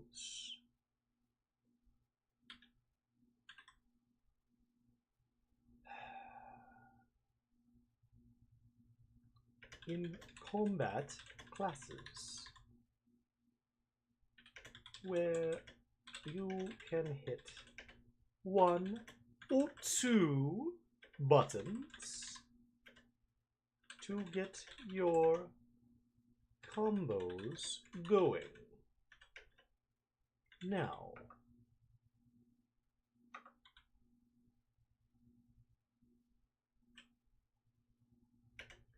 while I'm excited for this, are there any downsides for players using combos that way in FFXIV?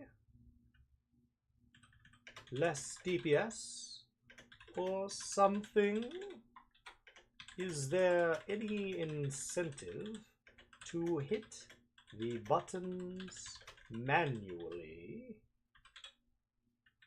instead of 1 for a combo? Alright, so that's not how it works, but let's see what Yoshi had to say. The action replacing the same spot on your hotbar was first implemented in 6.xx, Jason. The development team felt that this would be a quality of life update for people who might want to continue or not have to use up too much of their hotbar. But at the same time, yes, there were some downsides to it. There were some players that were complaining about, well, we're only mashing buttons, so we can only accidentally hit the next button in the combo when we didn't really want to. So in 7.0, we will be implementing a system where you can choose for the slot not to automatically replace with the next move in the combo. So the feedback was, there were players that asked for automatic replacement of the skill to be removed. With that feedback, the development went in to make it optional in 7.0. You can select the skills that may automatically update in the hotbar not to do that. But in terms of less DPS and damage dealt, you're simply inputting the skill into the combo as it automatically replaces. It should not have any impact on that. It's just when you accidentally hit the button, when you didn't want to, is when the problem was happening to some players. So that's why we made it so that players can choose whether the icon is replaced automatically or not. Additionally, in terms of player feedback, we received comments about how certain skills might, pressing one skill and then the next skill available, allow for more damage dealt. And some players were asking for those to be kind of like combined into an automatic replacement on the button. We have not addressed that yet.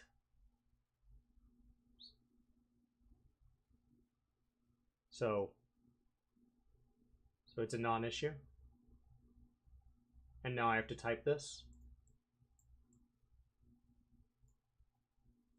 There has to be a way to copy this.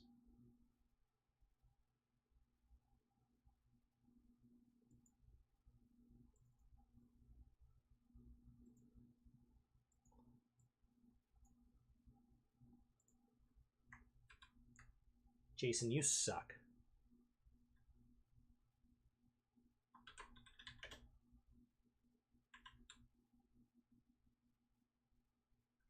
So I have to type all this if I want it?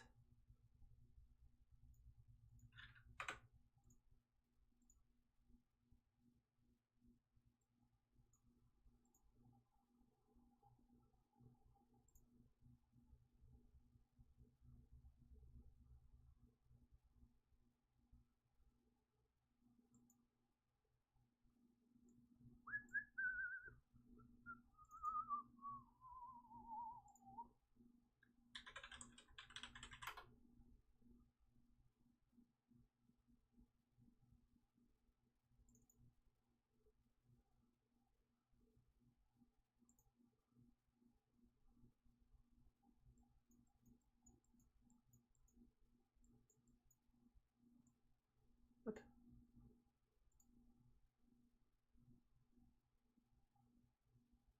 Do the ads come with the print version? You bet.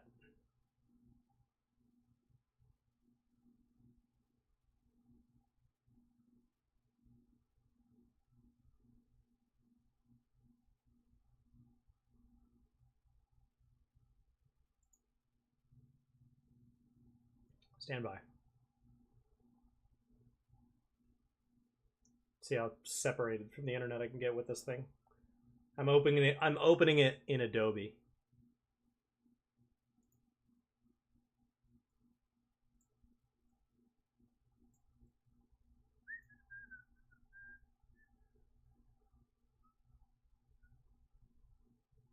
Where'd the rest go?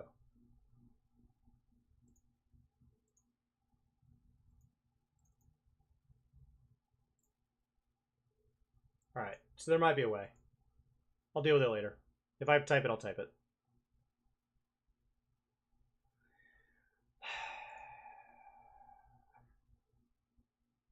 But I won't type that much on stream. That's too much. I'm not a fast typer. Okay. Question. So this summer is incredibly busy for video games. I mean, we got Shadow of the Erdtree coming, but on the MMO front, it's also busy. We have World of Warcraft, The War Within, right around the same time frame as an example. As we know, you're a fan of World of Warcraft. Did that impact any of the decisions for the release date on Final Fantasy XIV Dawn Trail, so that maybe fans this summer can enjoy both?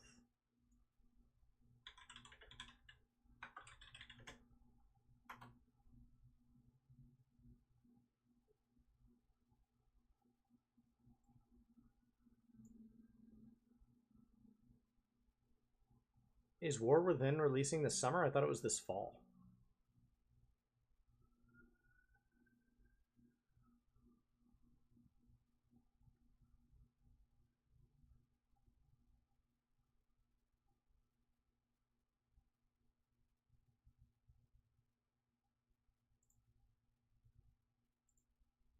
We don't...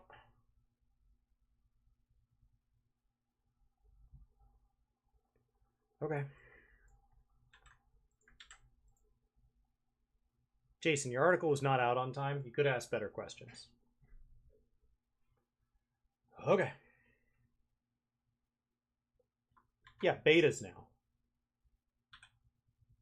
Yeah, they want people to finish up their frogs, right? Like, we're not done. Well, first it was frogs, then they nerfed the frogs, so we're in alternative frogland.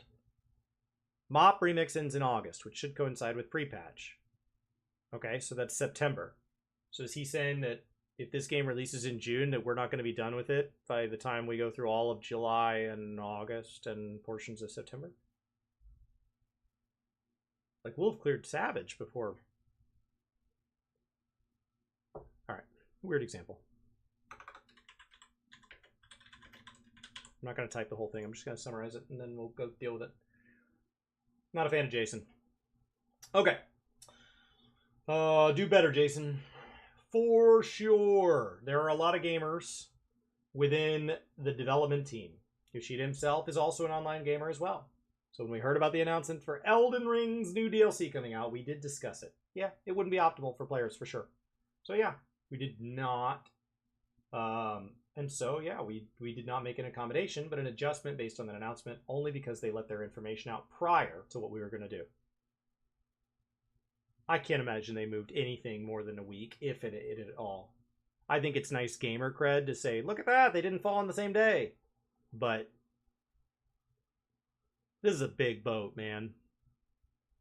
You don't get to just bob and weave, bob and weave. And there's so many games coming out every year now. What are you supposed to do? Just wait till all of them go offline? Like, you just gotta go. It's fun gamer cred to like reference which games you'll have how long with, or how long you have to beat our game before you move on to the next game. So maybe they moved it a week. I don't think you were picking a month based on it. I think you pick and you hope. But I mean, it was just a matter of like a week or two. That said, with World of Warcraft, I don't think they made any announcements just yet. So I mean, we kind of took a leap of faith, hoping Blizzard will sense that, okay, we're going with our announcement first, and perhaps I'm hoping they'll make adjustments on their end. That said, of course, we're a game company. A game studio for sure. We're also gamers. So I'm sure From Software had their considerations. Blizzard had their considerations. I'm sure employees want to play these different games too. And we want our games to be played by people. Mother of God, this is a lot of ads. I think we all have a similar sentiment. And so I think there may be some kind of like, not sensing of each other's needs, but I think there might be some sort of movement of how we can spread apart. But that's it with Final Fantasy XIV. Of course, we do have a lot of promotion around expansion releases. That said, our game design is built so that anybody can start at any time. If you decide to take a break, you can come back at any time. And of course, with marketing and PR, we do need to create marketing beats, so we're kind of gaining momentum. But I think it just boils down to the players kind of playing at their own pace and making sure that you're going at a pace that you're comfortable with. And on our end, it will also benefit the team. Thanks, Chris.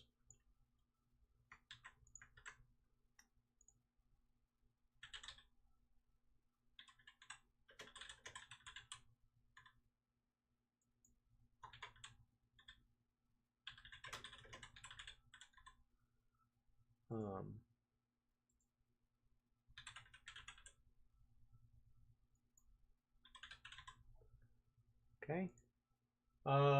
Next up. Okay, Jason's ready to get real here. So let's be honest. The real end game of Final Fantasy XIV is glamour. Stop putting your end game on other people. And I know people are like, oh, I was just kidding. Ooh. Not everybody cares about what you care about. Not everybody plays this game for story. They're not wrong. You guys talked about time earlier, 9,600 hours in this game. Story doesn't take that long. You're clearly doing something besides story. And the majority of it is something besides story. Not everything matters to everybody.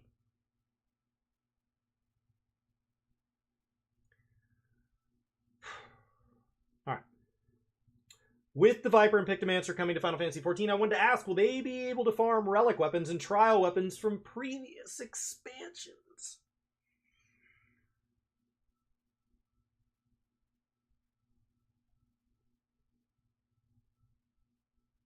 We had 2 new jobs to the game every expansion. Have we ever dealt with them differently?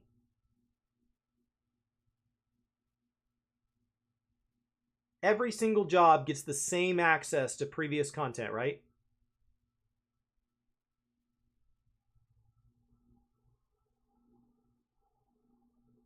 Has there ever been a change?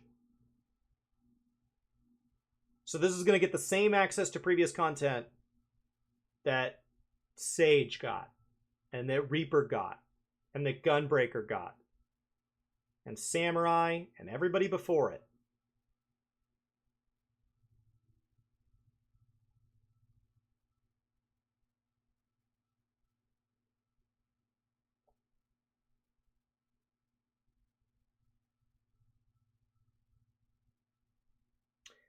You have to add weapons for the deep dungeons because it swaps your weapon cosmetically to be in there.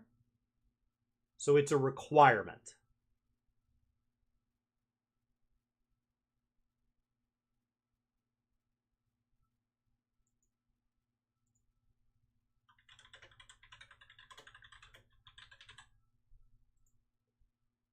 You don't have to go back and support every single dungeon or crafter.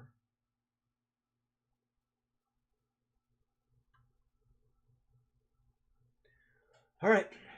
I said at the beginning of this I was going to roll my eyes a lot. And every once in a while we get an answer that surprises me. But out of the gate, this is not one of the questions I would have approved to make it to Yoshi P. But maybe we're in for a surprise here. Maybe Jason struck gold. We're not 100% sure on the top of our head, but I think at least one prior in the 6.xx series, we're pretty sure that we included weapons for those jobs. But beyond that, there is content that does include weapons for the new jobs. We also don't want a rush of people to farm for tokens ahead of time, so I'm afraid we'll not be able to disclose them. And with the graphical updates, we have made it so, not just glamour, but G-pose. The screenshots you can take will definitely be of very high quality now. We'd love for players to post their screenshots on social channels. I'm sure people will look at that and take notice of Final Fantasy XIV as well.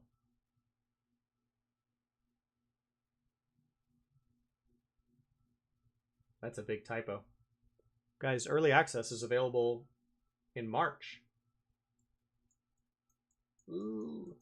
Ooh. I can't believe we're not already playing.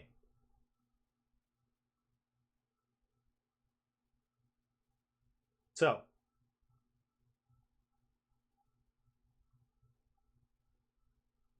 Okay.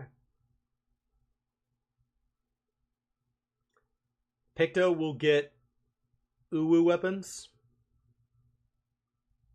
They don't normally do that, do they?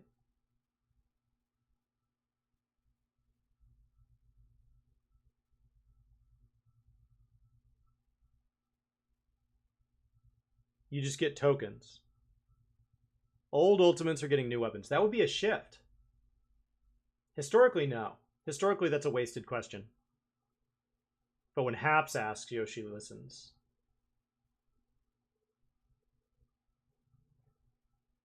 That'd be a big deal. All right. Let's get off ad revenue here. My God. Oh. Like my whole graphics cards over there is like, I can't support this many.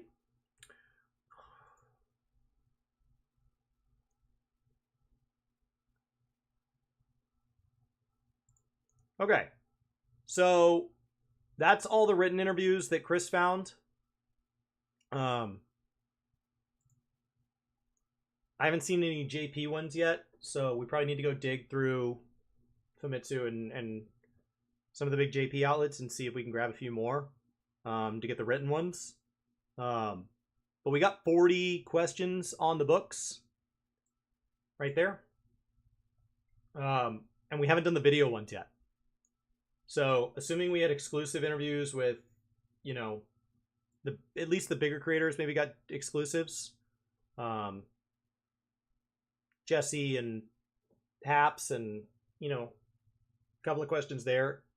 I don't know how many got to go, and I don't know if everybody got questions and who didn't. I haven't watched any of the videos yet. Preached, look, you know, so like ideally everybody got a couple of exclusives. We'll have to do that tomorrow. And that is literally just because I haven't done this long of a stream in a while, and at 6 hours, like I can feel it. Takes practice. It's a muscle. But I have really enjoyed this. I appreciate everybody hanging out here on Gaming Kinda and hitting follow on Gaming 2 Kinda over on Twitch. It does look like there's some tools that would benefit if I would push for affiliate. Affiliate is just about having 7 streams with anyone watching, and then some follows and stuff. So like I don't think it's like super high stats, but I'll definitely need to push for that so that I have it prior to expansion launch. It looks like I need 7 streams within a 28-day period. I think over 7 separate days, and I think I had 1 day last week, so this would make 2, so I need 5 more. And then yeah, WoW has been nonstop drama in my life. It's been fantastic to watch. I didn't get a chance to do any of the frog killing and all that, but it's been great. So we'll make a plan for how to get me over affiliate, just to make sure I'm live enough times. I appreciate you guys all hanging out. I hope you guys have a fantastic day. Thank you all for being here. It's really nice. Hopefully I'll get notifications and stuff back up. We'll slowly start building this thing back up. Brian and I still have access to everything. So anything I can bring over, I may bring over, or I may just start fresh. But I really appreciate it. There was a lot we got to go over today. This was awesome. Tomorrow we're going to be filming. I'll be filming with Brian. We'll do the podcast, and then I will probably go live after. That way you guys can come hang out. So have a good day, guys. I really appreciate being here.